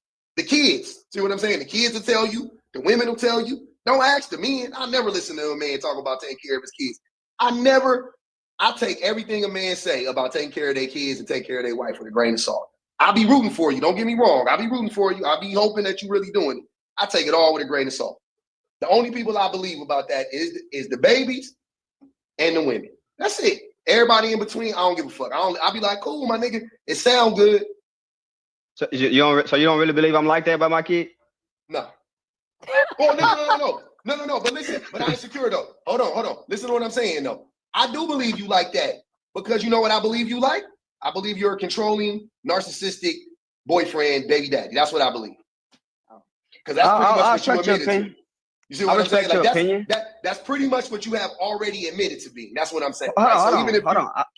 I respect your opinion, and in some ways or cases, the situational, I feel like everybody can be controlling and narcissistic. But to label some person's entire personality off of that, no, I disagree. Absolutely not. I'm not narcissistic at all. Are you? That is not true at all. Papa, are you narcissistic? You say what? I'm not, Maybe. No, I know of. no, I was. I don't know. I never been Oh, wait, hold on. Let me Okay, now we lying. Now people lying. So you ain't never know. Wait, hold on. You never put you first. You never put you first in any I'm putting you situation. first in being narcissistic. I had to ask my wife because I want to make sure. I'm going to confirm that she said no. I've been married for 19 years, so I'd make sure. Yeah, that's what Yeah. I'm saying. My Putting- wife might tell me something different. My wife is a psychologist. She might say something different. I think Putting though, yourself first is not the same as narcissism. that's not. It's not. Narcissistic tendencies and having narcissistic tendencies is different than being narcissistic. By the way, like you can have narcissistic tendencies and not be like I'm like. So that's like what I'm you saying. can- I may have had a tendency or two, but I'm definitely not a narcissistic person. I I can put tell you everybody this. before me. Mama, sisters, friends, No, everybody you before don't. me. No, you don't. I bet. You already admitted. What are you talking about? Do you not? You already said it. You don't. What do you mean? No, I didn't say that. You did. You drew a conclusion based off what I said. Okay, a logical conclusion. So again, you have a child with a woman, Right? A young child with a young woman, right? Right. Y'all live together. You doing all the No, we don't. husbandly. So you guys don't live together? No, we do not live together. I live alone. Me and my child is here. We have a custodial agreement. My child is here. When she's with me, she's with her mom when she's with her mom. I take care of her whether she's here or whether she's with her mom. Whatever she needs, whatever her mama tell me she needs, I provide. Whatever my daughter needs for school or anything, I provide. I do that. That's who I am. That's even worse. That's a broken home. Yeah, no, That's absolutely. even I agree. worse. I agree with y'all. I agree with y'all on the broken home part. I ain't saying I can't, but at the end of the day, what I'm saying And who is broke the home? I'm a stand-up nigga. I'm gonna do what I gotta do. Hold on. And who broke the home? You said who broke the home? It was a mutual agreement, honestly. It was a Huh? mutual situation. It was So mutual, you guys, honestly. So you guys both agreed, hey, let's break this home. Time out. How old is your daughter? She's one. This just happened. Hey, I'm finna Yeah. log off. Y'all have a good night. This just happened for sure. Hold on. So I'm you finna want log me off. to Y'all have a good believe- night. All right. So you want me to believe that the woman that you got a 1-year-old baby with just mutually agreed, like, hey, we don't belong together. This shit is diabolical. That's crazy. That's This wild. shit's diabolical. She's still postpartum. She's still postpartum. She literally is postpartum. Like right now, she's in the midst Like of right it. now, as we speak. She's postpartum. This shit is crazy, bro. Chat, this is rage bait. This has to be rage bait. I guarantee you, and I don't care what nobody say. If your baby is 1, it is your fault. If you the man, 100% your fault. Because ain't no woman, she don't even got time to do no weird shit. Think about what I'm saying. A woman, listen to me closely. If your woman is pregnant, whatever she does while she's pregnant, outside of, I guess, cheating and beating, is acceptable. I just want y'all to know, because she's pregnant. Yep. If your woman just had a baby, whatever she does outside of cheating and beating is acceptable, because she just had a fucking baby, right? My question would be, what the fuck is your excuse as a man to act any different? What is your excuse to not be more patient? What is your excuse to not be more accepting? What is your, that's what I'm saying. So if the relationship ended and she wasn't cheating and she wasn't beating, it was your fault. I guarantee you, 100% your fault. Now, both of y'all may have agreed to it because she don't want to fight. She don't want to deal with that shit because she just had a fucking baby. But that's 100% your fault, which, again, a narcissist would say is both of us, or her fault. Not my fault when it's clearly your fault, when everybody knows, anybody got a baby, we all know what it looked like. Of course it was your fault, bro. Take accountability. Of course it was you. That's what's kind of bothering me, because you're saying a narcissist, and narcissists don't take accountability. But several times, if you were right, I gave you your credit. Several times, no matter what you say, you say narcs do that. No, narcs do that all the time. They do that. Really? They do that. Yeah, they do that all the time. I'm learning a lot today. Hold up. I'm gonna teach you. I'm gonna teach you. Each one teach one. Narcs do that all the time. Each one teach one crazy. Yeah, they do that. They do. It's not real accountability. Where's the accountability? Now is the time to take accountability. Right now, right? Like, what have you done? Like, you're not with the mother of your child, your 1-year-old child. My guess is it was 100% your fault. You're controlling, you're manipulating, you're abusive, you're neglectful. That's one of the two, if not a mixture of all of those things. Probably, right? I would, if I had to guess. Cool. You weren't living up to your duties, yada, yada, yada, yada, yada, right? Cool. That's why y'all not together. Now, both of y'all agreed. It could have been amicable. You didn't have to fight, throw no irons or nothing like that. You broke up. Fine. That's cool. That don't mean that both of y'all fucked up, though. That's my point. So now it's time to take accountability, and you're not doing it. You're going, we both agreed. What point? That's the fact. I know. We both agreed. You could have both agreed to break up, and you cheated on her. Right? But that's what I'm telling y'all. That's what wrong, because I didn't cheat on her. So this is an example. Like this is becoming a battle of character. This is becoming a battle of character, and I don't have. I'm not going to sit here and attempt to. We're not trying to even defend my character. No, it is. No. He said several things about. I got called a narcissist. Okay. No, he said I don't several know. things I don't about know my if you character. are one because I can't diagnose you. I'm saying the way you are acting is very narcissistic. It is. The things you are saying when you again, you said it, not me. Is it? So you're telling me that is controlling always a bad thing? Only a narcissist wouldn't understand that being controlling is not a fucking good thing. Everybody knows that, right? Anybody that knows anything, because I don't want to be fucking controlled. So anybody that knows anything about being controlled and about the concept of control knows that that is a bad thing. The only group of people I can think of that wouldn't know that are fucking narcs. That's what I'm saying. You have no control in your home? That's gaslighting. No. That's a serious question. Do you have no control in your home? Is that what you're saying? That's not the question. Isn't do I have any control in my home? Because I always have control over my actions. We're talking about the control over another human being, aka the woman in the relationship. I don't have control over my wife. I don't. That was the control we were speaking of, and you know that. Now you're pivoting. No, I'm not trying. No, listen, look. Whether I'm right or wrong, I don't give a damn. I'm here learning, so there's no reason for me to pivot or get defensive. The only time, I'm not even gonna get defensive about my character because y'all don't know who I am. Okay. At the end of the day, y'all can make me look like the villain as much as y'all want, but I'm a young person, literally sitting here having civil discourse with a group of people.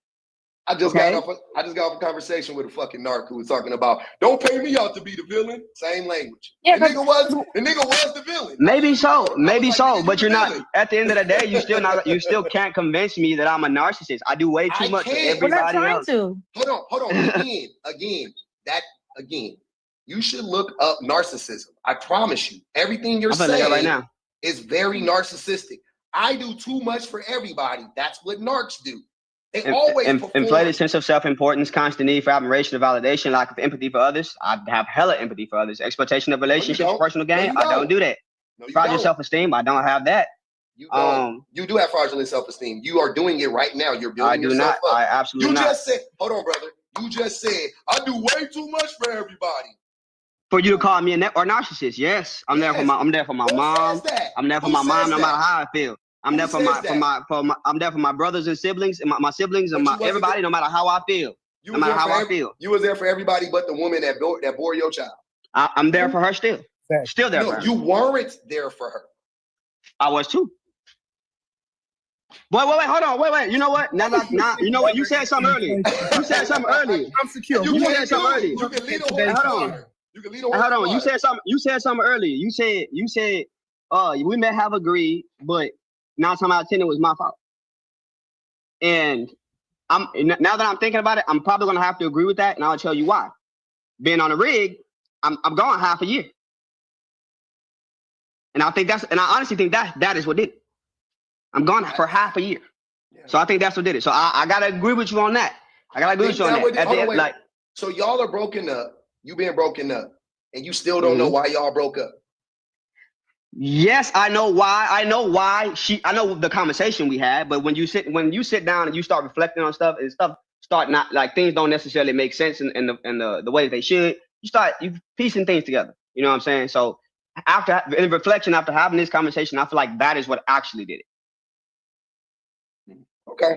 I'm gonna let Miss Muneka, am I saying that right? I'm sorry. Muñeca. I'm sorry. I knew I was messing it up. And then I want Mike to go. Go ahead. So basically, I agree with your prompt. I think a lot of guys are younger guys, and by younger, I mean like like the last 3 generations, are mourning a privilege that they never really had. Like when they are looking at this ideal that they have created of a traditional woman. And I think there's this warped and fantastical like perspective they have of what that is. And I think it would do a lot of men justice to have a really candid conversation with their mothers and their grandmothers about their relationships with their fathers and their grandfathers. Because I think even in the household as a child, you don't have a clear perspective of the labor that your mom did and what she endured on a day-to-day basis with your father, just because she's always taking care of you. She's always making sure the house is good. So you come out into the world looking for a woman that reflects your mother, and it's not a realistic expectation because your reality of your mother isn't even a reality. And I think a lot of people, this ideal of a traditional woman, they get from like media or TV or watching I Love Lucy or some shit. I think people forget that women have always worked outside of the home. Women were seamstresses.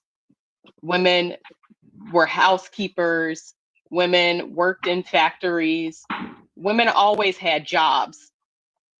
And the one thing that has changed is that they didn't have rights. So they would make money and didn't have a bank account to put it in.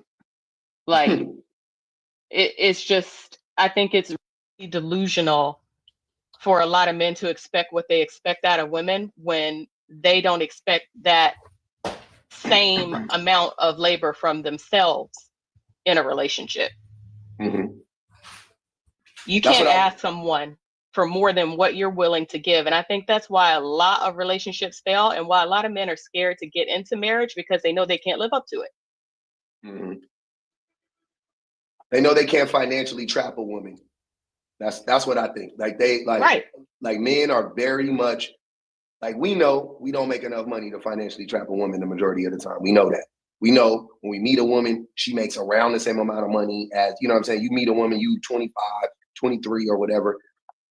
Y'all probably both work at Chili's. Y'all probably both, you know what I'm saying? Like, or she go to school and she got a part-time job and you got a part-time job, or you know what I mean? Like, whatever, you living with your mama and, you know, whatever. And one thing that I find is a difference between a lot of young women and a lot of young men is you can start at the same place as a woman and as a man.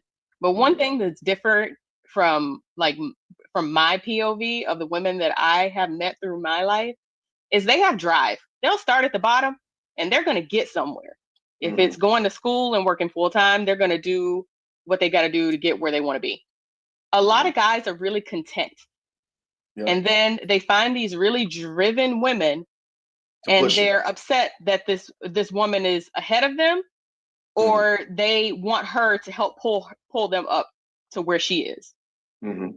It's like they use the woman to propel them. They use the woman like a battery. That's why the men be nowadays saying all that, like, oh, women don't want to build with a man no more. No, they don't want to.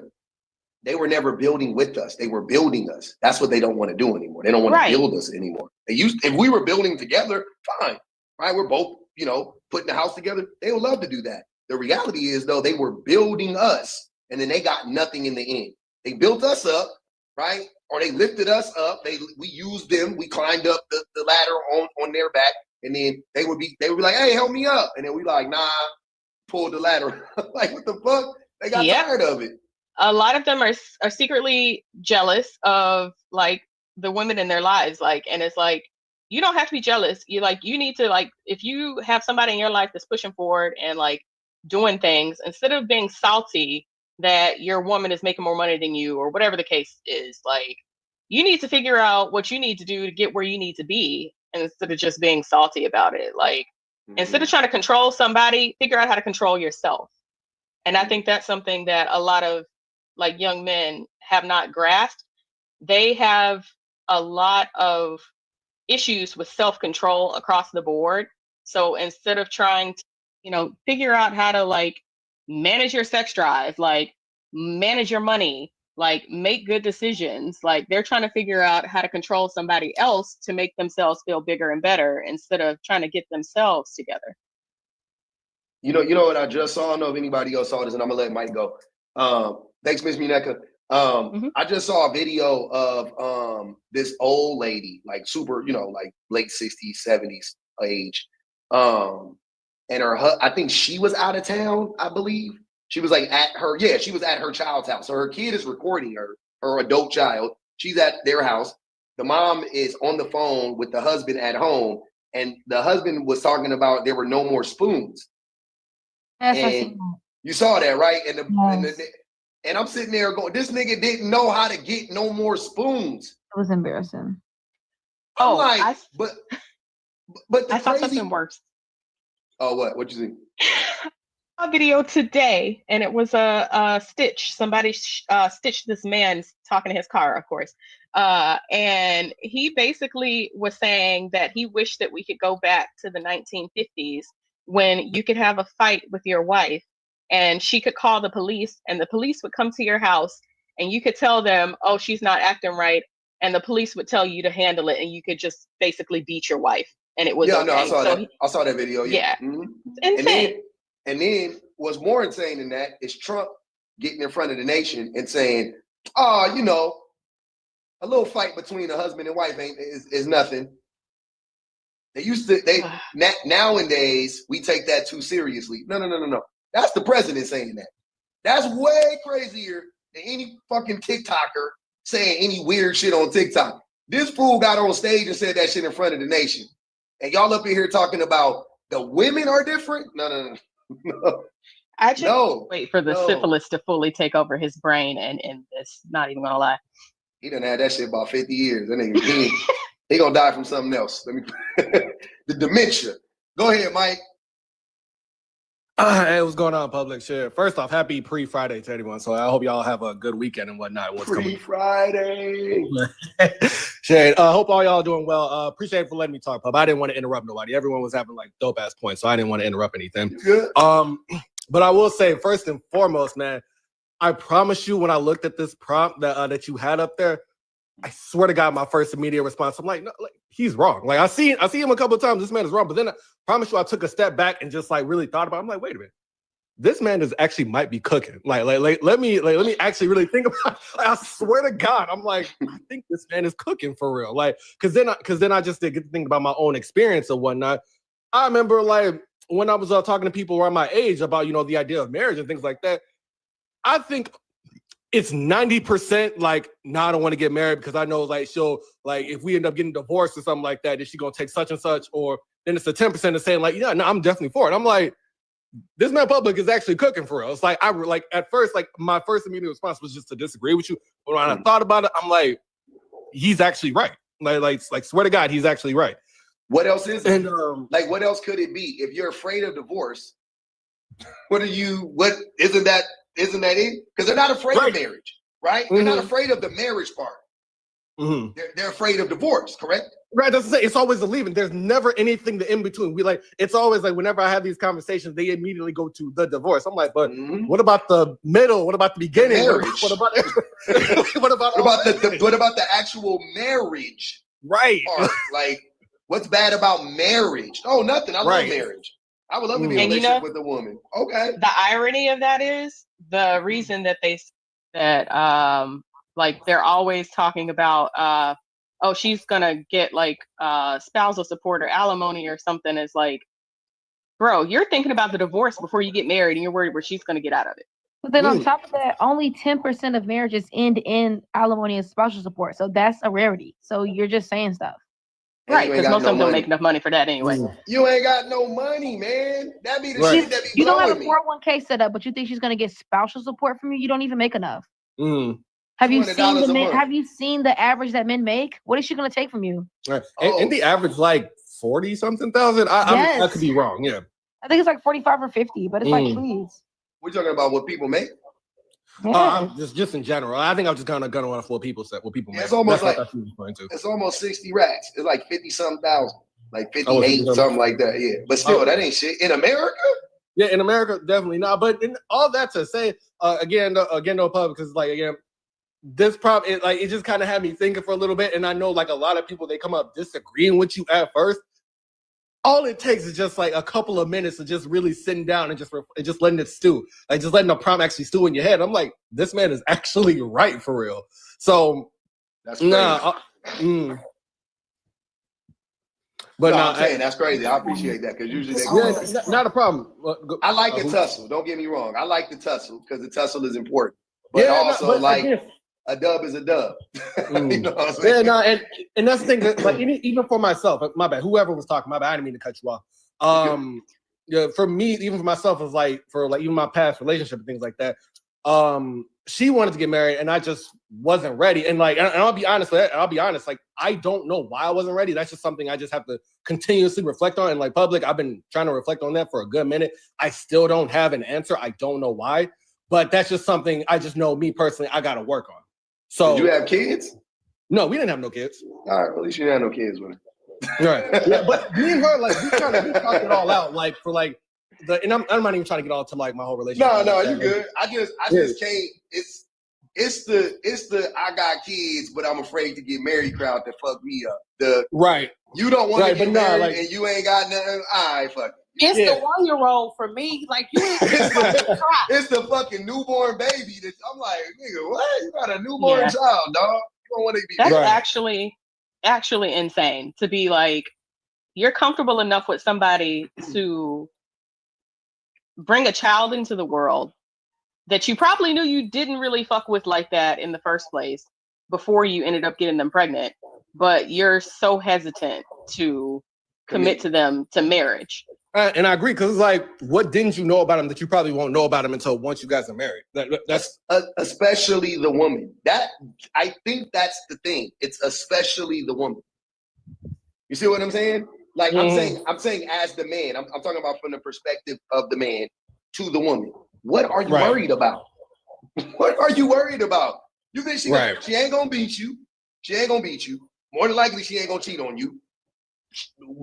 Like, what are you worried about? What is the like? I honestly think some guys have like a fear of like vulnerability and like really being visible to somebody because they're not comfortable with themselves. So the thought of like being with somebody all the time and actually having to be themselves when they have been playing a role for their whole lives is probably the scariest fucking thing that they could probably imagine. But I would also say like that just kind of goes into being accepting, because like even if like you like if you do like kind of just show who you really are, I think it's just a matter of just being accepted. I think a lot of people know that they're just not going to be accepted. I'll specifically say men, like, because like you just said, like they play a lot of role, and if they actually act them true self, they just won't be accepted by friends, family, and just in general. But the thing is, for me, is like this person chose you. Like this girl that you're dealing with chose you. She is aware. Not even to cut you off. I'm so sorry. Like I was gonna say, like a lot of people say, like men play a role at the very beginning. Like they act a certain way, so they chose the version of you that the man started off with. True, but I mean, even at that point, when a lot of the times, and you've probably witnessed this with girls that you've seen in relationships with guys in your life, even when the onion peels back, she still rides for a minute. She's trying to figure out. You got layers. You got a few layers in that motherfucker. You got like 2 or 3.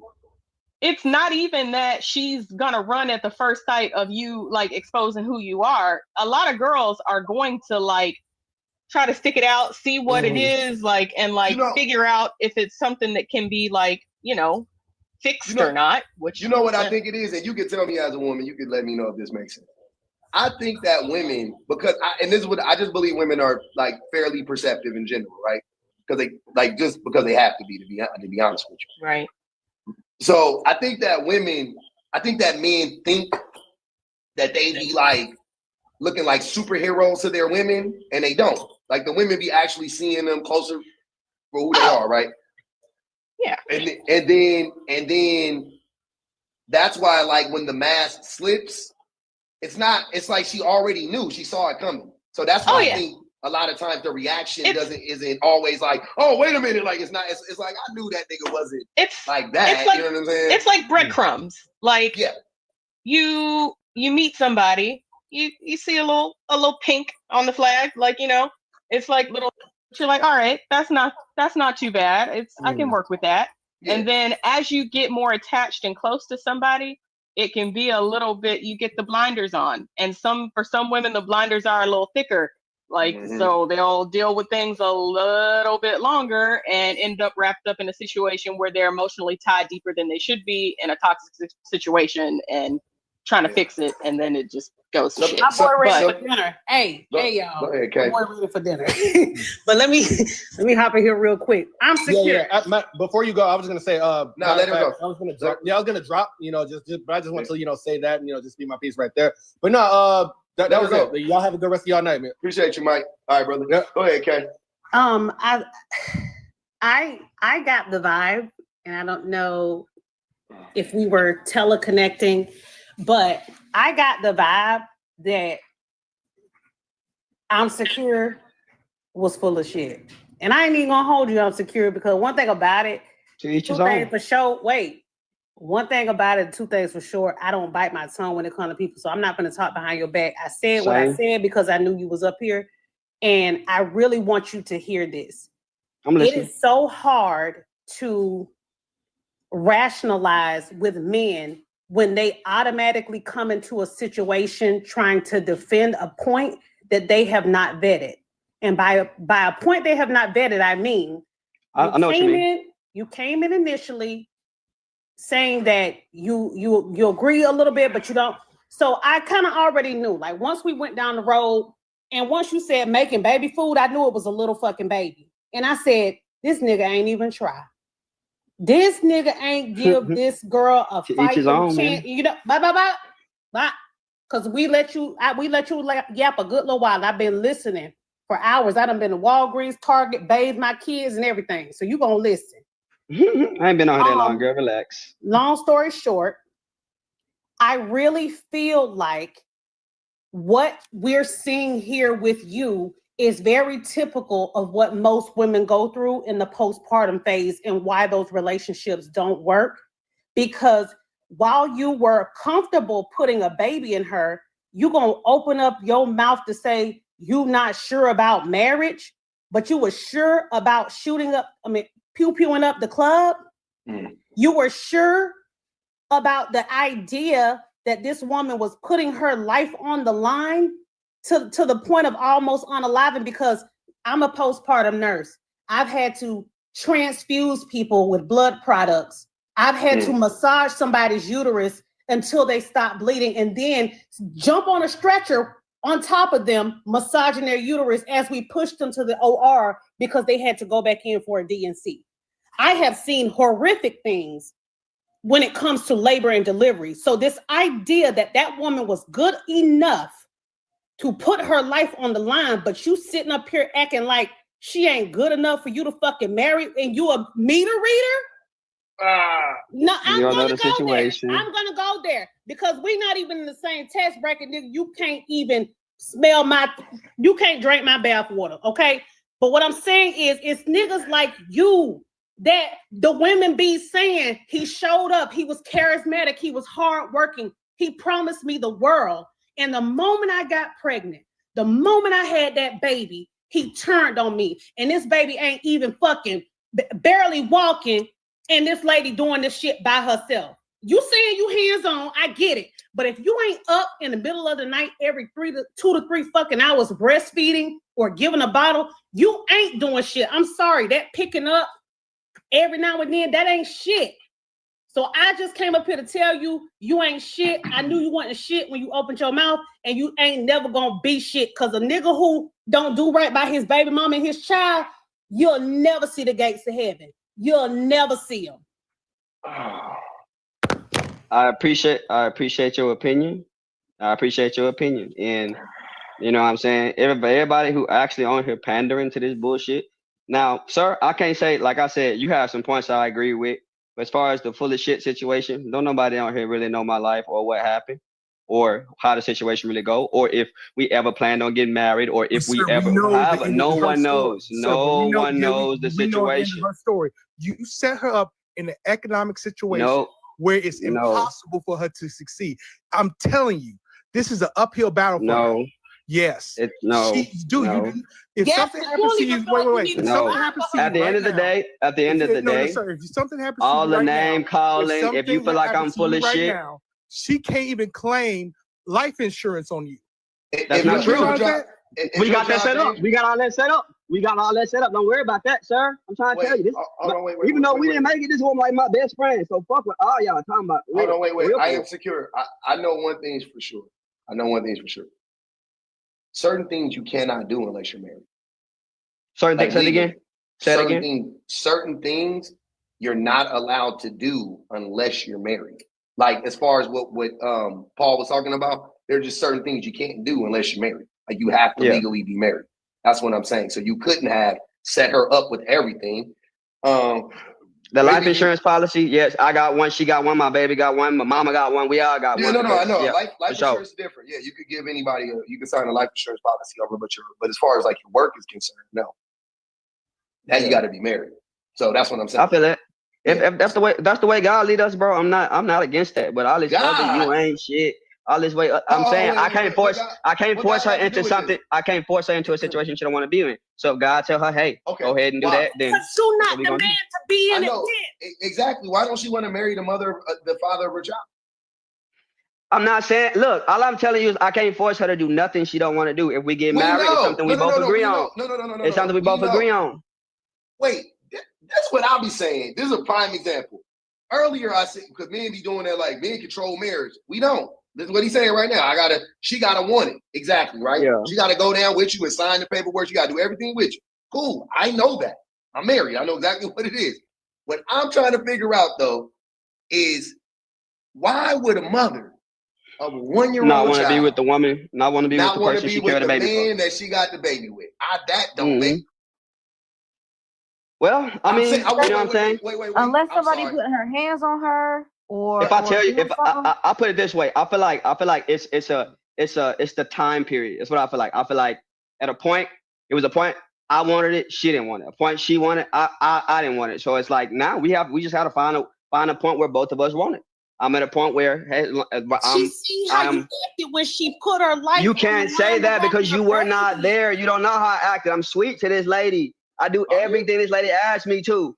Okay, I've been in fucked up situations, and I still do what this lady asked me to. Shut up. This is my best friend.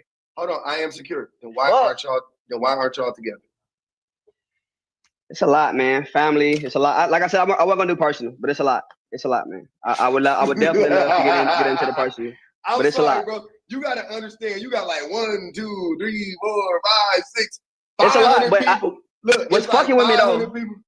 But what fuck with me though is the fact that y'all like because we're not together, it's automatically. Oh, you had to be a piece of shit. No, sometimes two people may not know the proper way to be in a relationship. Sometimes maybe I didn't learn you before we had this baby.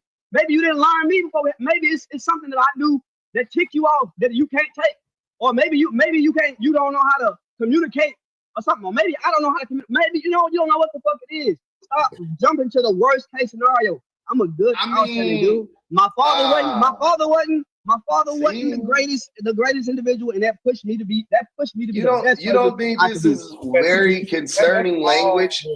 I'm a great, outstanding, like brother. Nothing you saying. Hey, I can be positive about myself, bro. I don't care what y'all say. I can be positive about myself. I ain't saying I don't do no wrong. I fuck up just like everybody in this chat do. But y'all can be positive, but you can't be delusional.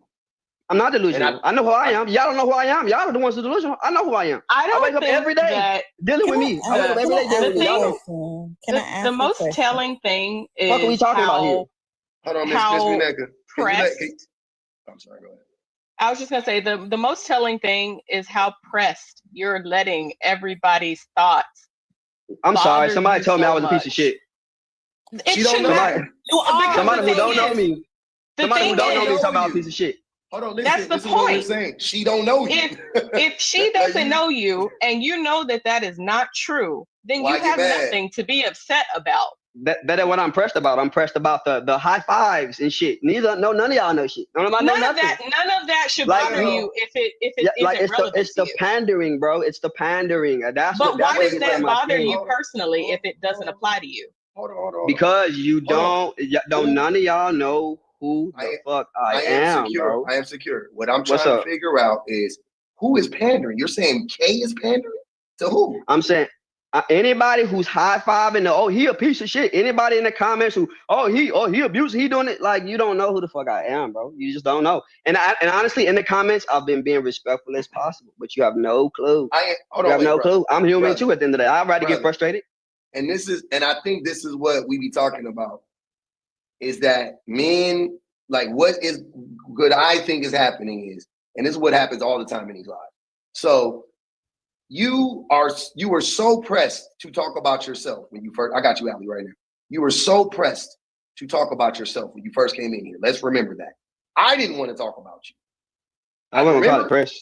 You were. You kept referencing yourself. And then I kept going, no. Talk about in general. And then you were like, well, I can't really, and then we had to have that whole conversation. And finally we started talking about men in general now. Okay, cool. Now, once you, but in true narcissist fashion, I guess, you laugh, I'm being dead serious. You kept talking about yourself when nobody would ask. You kept bringing yourself up, and you kept giving us bits and pieces of who you are. You, unsolicited, not me, nobody up here. You were doing it unsolicited, right? Then it finally got to a place where the things, like, we got somewhat of a picture of the types of things that you are doing to the woman that you're with. Or we thought you did this whole time. We did. You can say we did it all you want to. But because I know I'm living it, sir. No, you don't know. I'm living it. You're not. Like, you can say, like, first of all, it's funny. I think it's funny. I think it's funny the way that like your perspective on it. You took me referencing my life as to highlight that as me being narcissistic. And me telling you, hey, I can't participate in the situation, in the conversation if I generalize it, because I haven't done the research. I haven't looked at the statistics like you may have. I did. That's not what That's happened. literally what you just said. That's not what I just said. Again, that's that narc bullshit. Stop.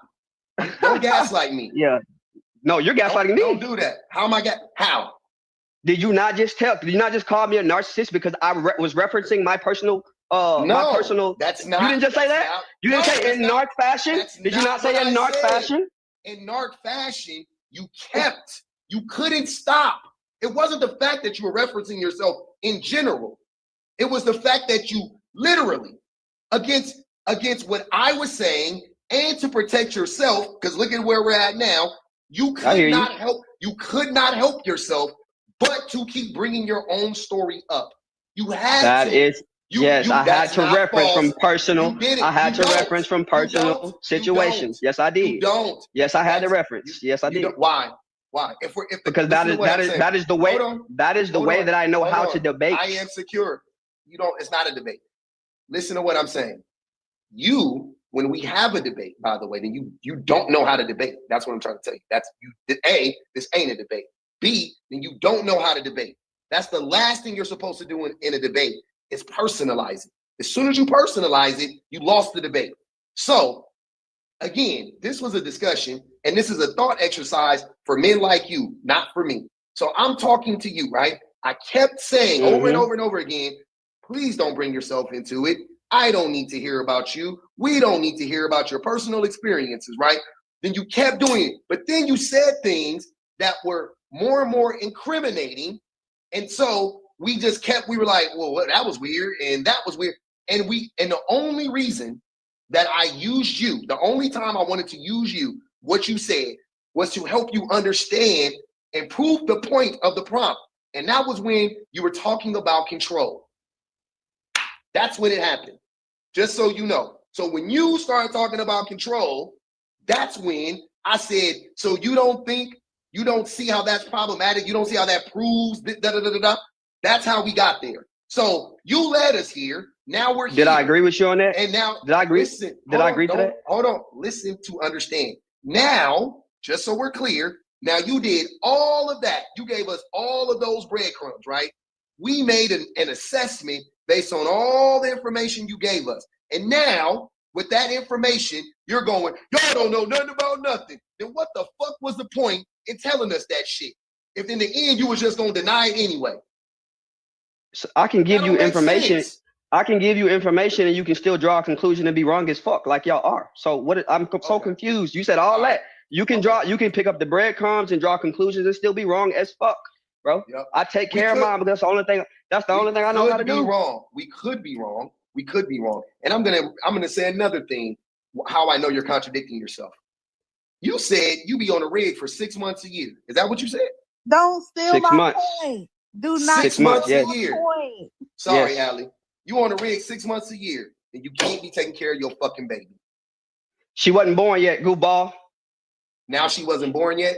So you I quit was on after? I was on it, the way it broke her on So the rig while she was pregnant, goofball. while she was pregnant. So you left. So you see how you see how you picked that bread come up? Hold on. So you left the mother of your child pregnant while you were on a rig for 6 months. Pregnancy only 10 months total, 9.5, 10 months ish, somewhere around there. So for more than half of her pregnancy, you were on a fucking rig, you dipshit. Again, what you just said, not me. So don't say, oh, you don't know. I do know. I do know you abandoned the mother of your child for 6 fucking months. You just admitted to it. So don't say, You don't know. Yeah. you don't know. Yes. See? Yes. That's all you got. Yes. I was on the rig for 6 months, While 28 she days was at a pregnant. time. While she was 28 days at a pregnant. time. 28 days at a time. I was on the rig for 6 months. Yeah, Yep. and yes, as a man, I can say that is probably what led to the outcome. However, neglect and maybe he was calling, checking up on her when he got off the rig. Did he go straight to her house? Did he do what he's supposed to do? Yes, the fuck I did. So I don't care what That's your opinion. pointless. You're picking up the breadcrumbs. Hold on. It's not my opinion. You literally just said that's the reason why y'all not together. Stop saying I don't know while simultaneously acknowledging the reason why y'all probably ain't together was the fact that you neglected her.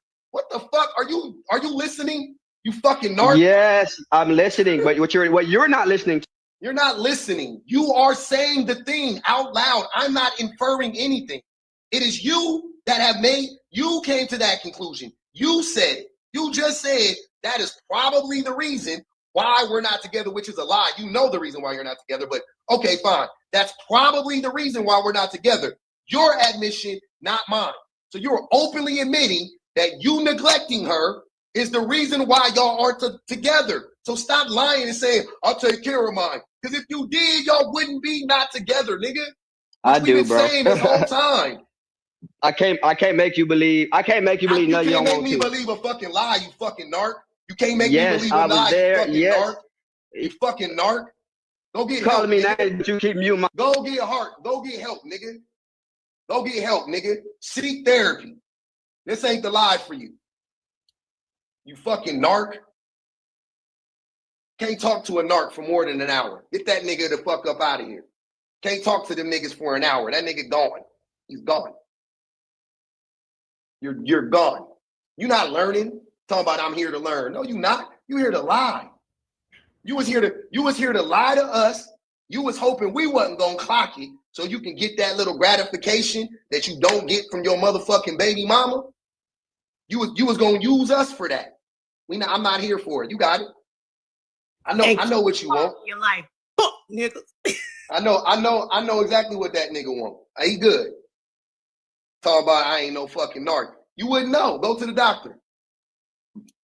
Go to the doctor. I bet the doctor would disagree.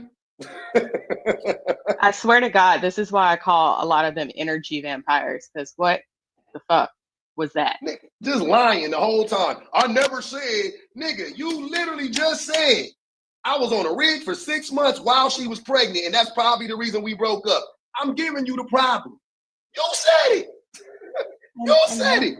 So this is all I want to know, y'all.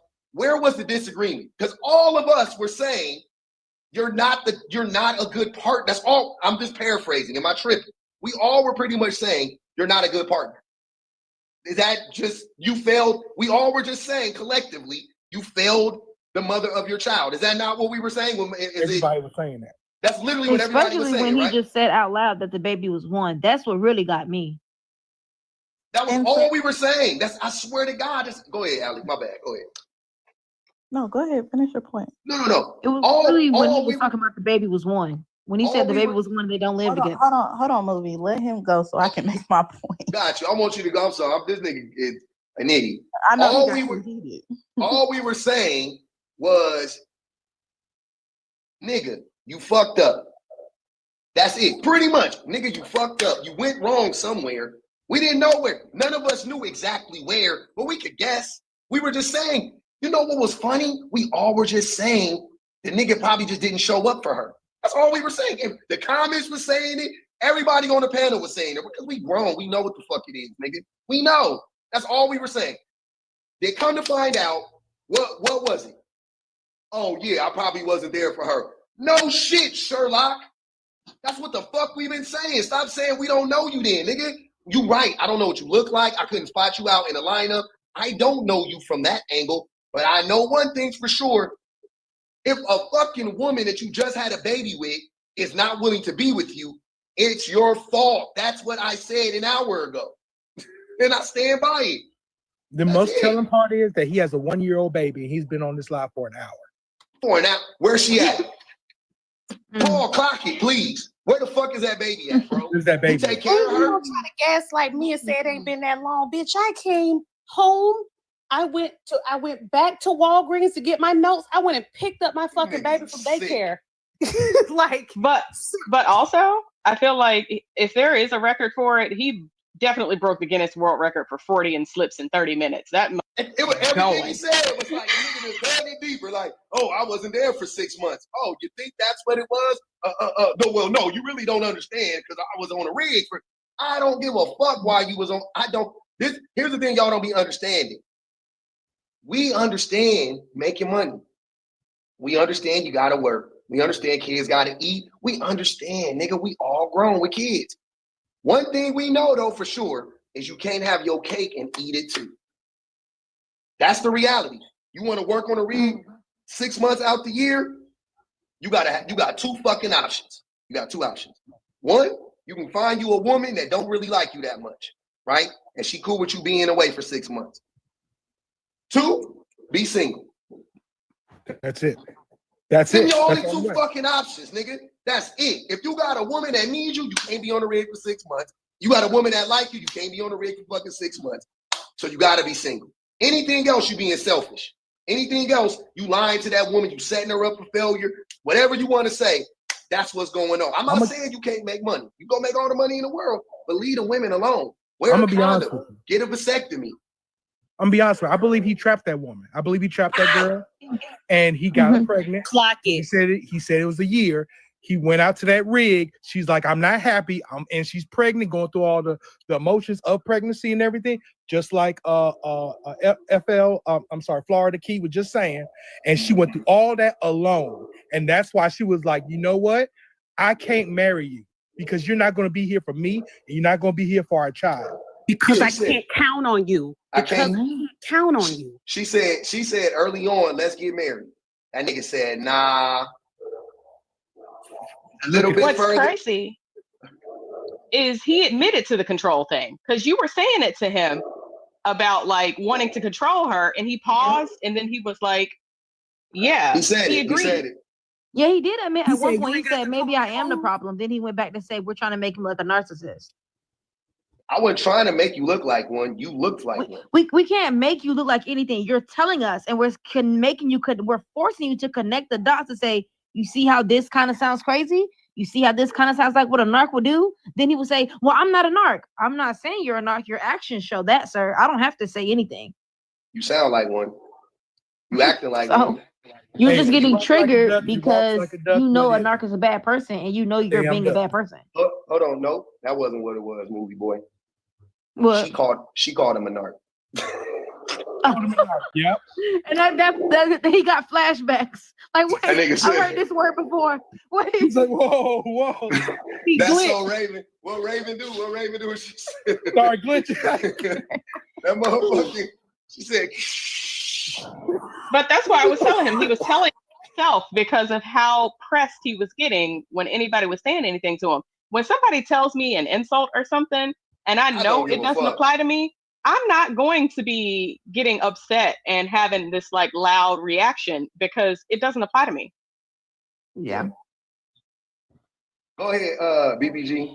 I don't know where Allie went. I'm sorry, Allie. I was trying to get you. I feel Y'all bad. both for doing that man like that. Don't yell at me, Allie. Don't beat me up. Y'all both for doing that man like that. That nigga described all the symptoms and got mad because we said it's gonorrhea. That's the crazy part, right? He said it itch, it burns, it's green, it's bumpy, It don't get up like it used to. Like, I think you got something, sir. See, that's what I mean. Y'all just always accusing somebody, sir. You gave everybody the symptoms and now you're mad because it's been diagnosed. Like, that's all that is. And I think a lot of these dudes come up here and they do that stuff. They always talk about all these traditional values they got. My man's had Matthew 28:19 in the bio. He talking about, well, if it's God's choice, sir, take that rig money, apologize to that lady, go home and actually help her with that doggone baby. And maybe, just maybe, you ain't got to ask God to do nothing. Because she probably, if you actually were a decent human being, she would probably change her mind. Like, whoop-de-doo. That's my best friend. Doubt it. And don't you love And how she's it's God's somewhere choice telling and not somebody his? she escaped him. she's somewhere laid up under another nigga tall about. She done put that baby to bed. She done took her bath. She laying in her bed sleep. Studying for her classes. Talking about, girl, yeah. Did Tron call you? Girl, he called me. I ain't even answer that nigga phone. Hopefully he arguing with somebody on live because I gotta be right. And this dude on the line for 2 hours arguing with people talking about lying. Hey, she in bed right now. Her feet doing like this. Sleeping good because he ain't there no more. She's somewhere ready to tell her story. She Cause finally got her baby on the routine because this nigga came off the rig talking about, Daddy's here, baby. Daddy's here. It's 2 o'clock in the morning. Pick up the baby when he want to go see it. Like, did he? I'm here to see my son. With the new girlfriend. With the new girlfriend to prove he's a good dad. Oh, please. That girl that turned over and put the blanket on her. Cause I be having the blanket like right here. I have it like right here, like right here. Enough. I just need my nose. What's more diabolical is a nigga be quick to say a woman don't want to clean up or don't want to cook. She don't want to do it for your bum ass. That's what I said. So what I was saying, the nigga crazy. That nigga said, I had to teach all the women how to cook. They just didn't want to cook, nigga. That was weaponized incompetence. That's what talking about. Women my age don't cook. People have to eat, so sir, they do cook. What are you talking about? Ain't nobody rich. Ain't nobody Uber eats and all the time, nigga. That's you going broke doing that shit. That's once a week if you living with your parents type shit lifestyle, nigga. Uber. I'm talking about young. I'm talking about when you're in your 20s. Like, you ain't got no money. That shit is $50 for a goddamn Chipotle bowl. Should be the bowl be $15 with all the fixings. You get a drink is $18, and with all the fees it's $37. Nigga, that's once a week max. What you eating for lunch, for breakfast, what's all the rest of the meals? Who cooking them? Mommy ain't making them. And the daddy on the rig. And the daddy on the rig. That damn rig, man. That goddamn rig. And I know y'all clock. Somebody cooking and cleaning for him, and this dude on the rig for 6 months out the year. Right. How she cook? Wait, who was cooking and cleaning when you was gone? Questions that need answers. Answer quickly now. Come on. I don't be gone all the time. I just be gone 28 days out the month. Nigga, it's 30 in the month. It's 30 in the month. It's the whole month. Nigga said I did 28 days. And you was asleep for the other 3. When you came home, you was cheating. Look, you cheated on you came on Friday, Saturday, Sunday. You cheated on Friday. Saturday, Sunday, you slept, and you was back on the rig by Monday, nigga. Stop playing. And I know y'all clocked like when he was saying she was pregnant for pregnancy is only 9 months. So you left in the middle of the pregnancy. You was gone for 6 months. You damn near came home when the baby was born. Call it. You know what sent me? I ain't gonna even lie. When that nigga had the audacity to call me a goof, I said, oh yeah, I'm gonna beat this little nigga up. I'm gonna beat this little nigga up. By that point, I'd have had that nigga like a bully on the lockers. Nigga just Shut your dumb ass up, nigga. Ain't nobody over here. I've been giving your ass grace this whole time, nigga. This whole time. I've been being nice. I just shoot straight, but I'm being nice though. Nigga, what did I do? Doing that. I came up and said, "Time's I gotta stop doing that. And I know K came up here and was bullying a little Handle bit. your inner K. I gotta be K now. Cause I don't even be trying to do that. I let it go. I was cool with it. I'm cool with it. Then all of a sudden, nigga take my kindness for weakness. All I said was, nigga, you got a 1-year-old baby. You got a baby mama. You don't live together, and y'all not together. I start doing the math quickly. Unless it was a one-night stand, what the fuck? What other rational conclusion can we come to? Right. Like, I know you guys clocked when he was saying, like, kind of close to the end before he got kicked out, how they both went through different times of wanting to be together and whatnot. And I'm like, he want to be with her now. Y'all were right on it when y'all said now. he Now probably that did you're her on the dirty, and then she didn't want him anymore. He tried to get her, he trapped her, tried to get her pregnant, and got her pregnant, and now she don't want anything to do with her, with him, and he's wanting her back. Exactly. I think we cracked the case. I think we cracked the case. I ain't gonna even lie. I feel a little like Sherlock Holmes and Watson right now. Like I feel like if you really could get to the bottom of the shit, it's the game of shadows, nigga. Like we got to the we in that thing right now. The real plot twist is he thought he trapped that lady, and then he found out that the grandma worked nights, so that girl ain't have to get no daycare. She didn't need He ain't calculate She that. was like, "Mama, I'm trying to be with Tariq, and I gotta make it work because I need somebody to help me with this baby during the day." She said, "Girl, they done switch me to the night shift, so you don't need no babysitter during the day." He probably got her pregnant thinking she was gonna need him, and she ended up like that's what happened. Changing it. She called that nigga that night and was like, "It ain't you, it's me." But wait, y'all. What's even more diabolical is he tried to gaslight me, and I got a whole full 2 hours to listen. Like I got you were just listening to the nigga for 2 hours. The nigga talking about you don't even know what he was. Nigga, we all heard, bro. We was in here, my nigga. Don't you know we can see you? Don't you know we can? But listen, I tried to politely tell him we was clocking him, but he didn't comprehend it. So I think that's what narcissists do. They sit there and believe their own bullshit. Yes. That's what it is. I'm a great man. I do look, man. Look, listen, my guy. Logistically, you cannot be gone for 6 months a year and show up for your family. You just can't do it. It's not logistically. It don't make sense. So when you say you do everything for everybody, how? And he was taking it as a jab. And then the nigga lied. Oh, another thing I hated when he was talking about some everybody got life insurance policies and da-da-da-da-da. No, you don't. But all right, fucking you do. But that ain't what we was talking about. I was talking about retirement. I was talking about if you die, look, you want to read. Something happened to you. Cool, she get a little life insurance policy on you, right? 150,000, whatever it is, nigga, because I know you ain't got no, you got term on it, right? Cool. You probably got something crazy.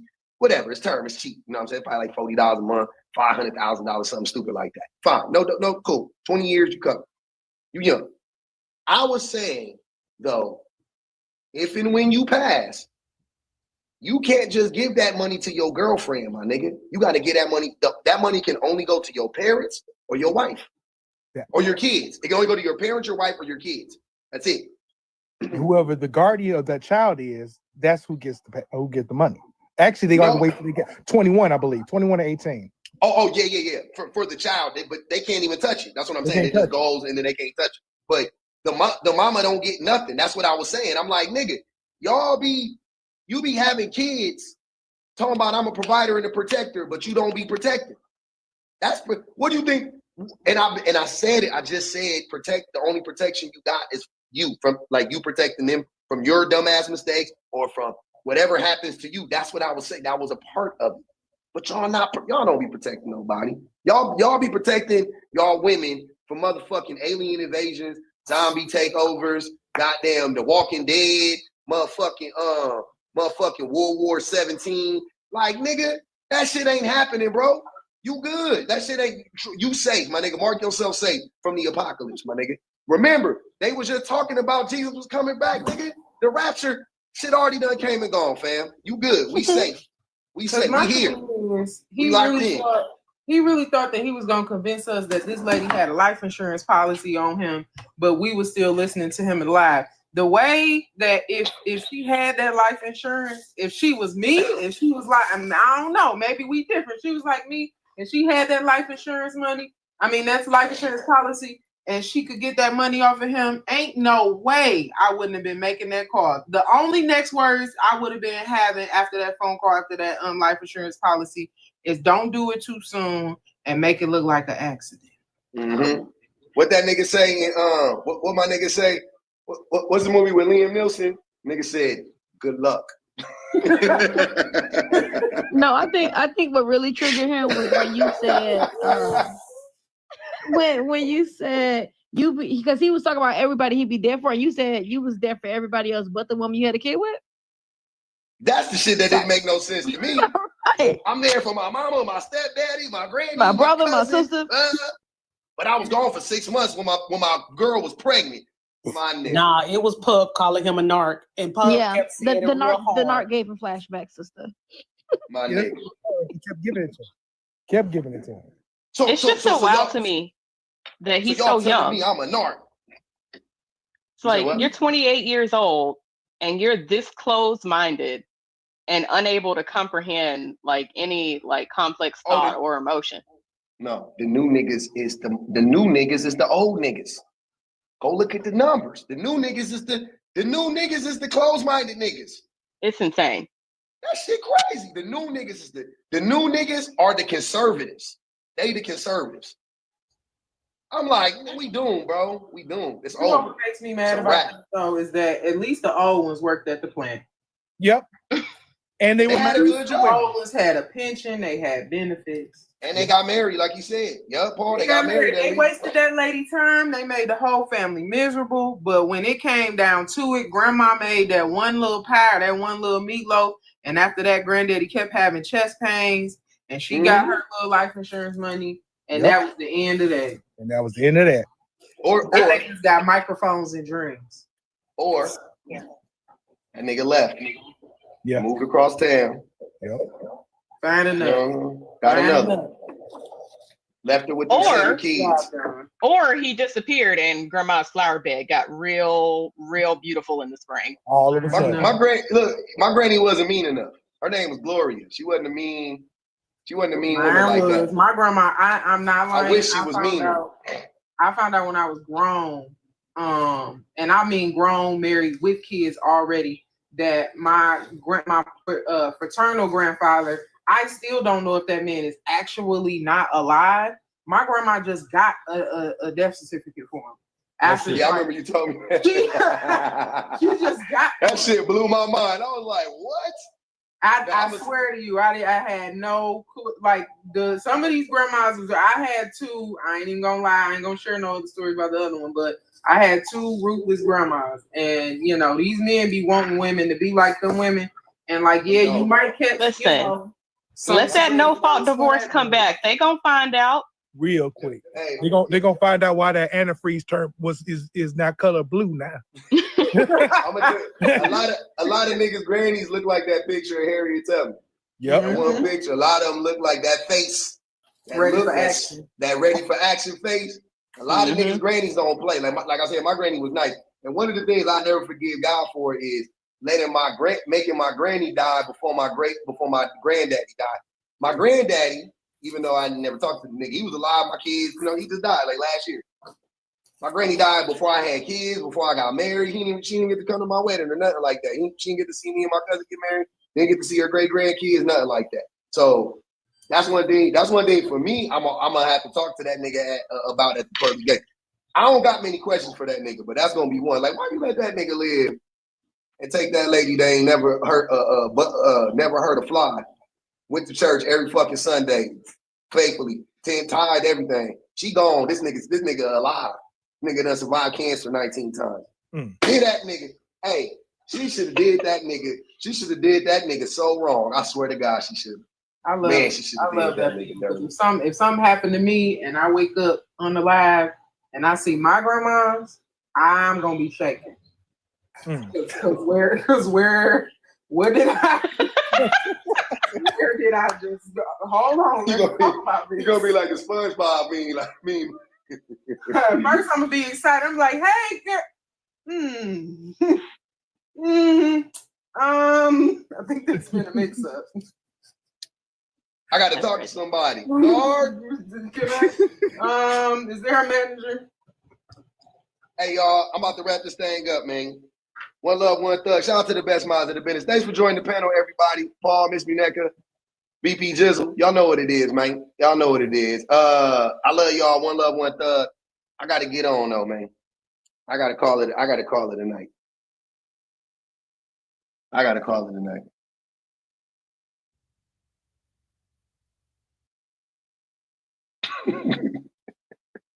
Are you not entertained? Damn, that was good. Had a good old time. We got up to 160,000 likes. I like that, man. Oh, I know where I'm going, Siren. I already know where I'm going. I know where I'm going. And I'm good with that. I just got a couple questions. That's it. I ain't worried about it.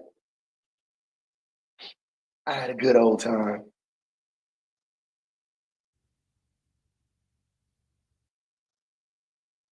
Had me a good old time, man.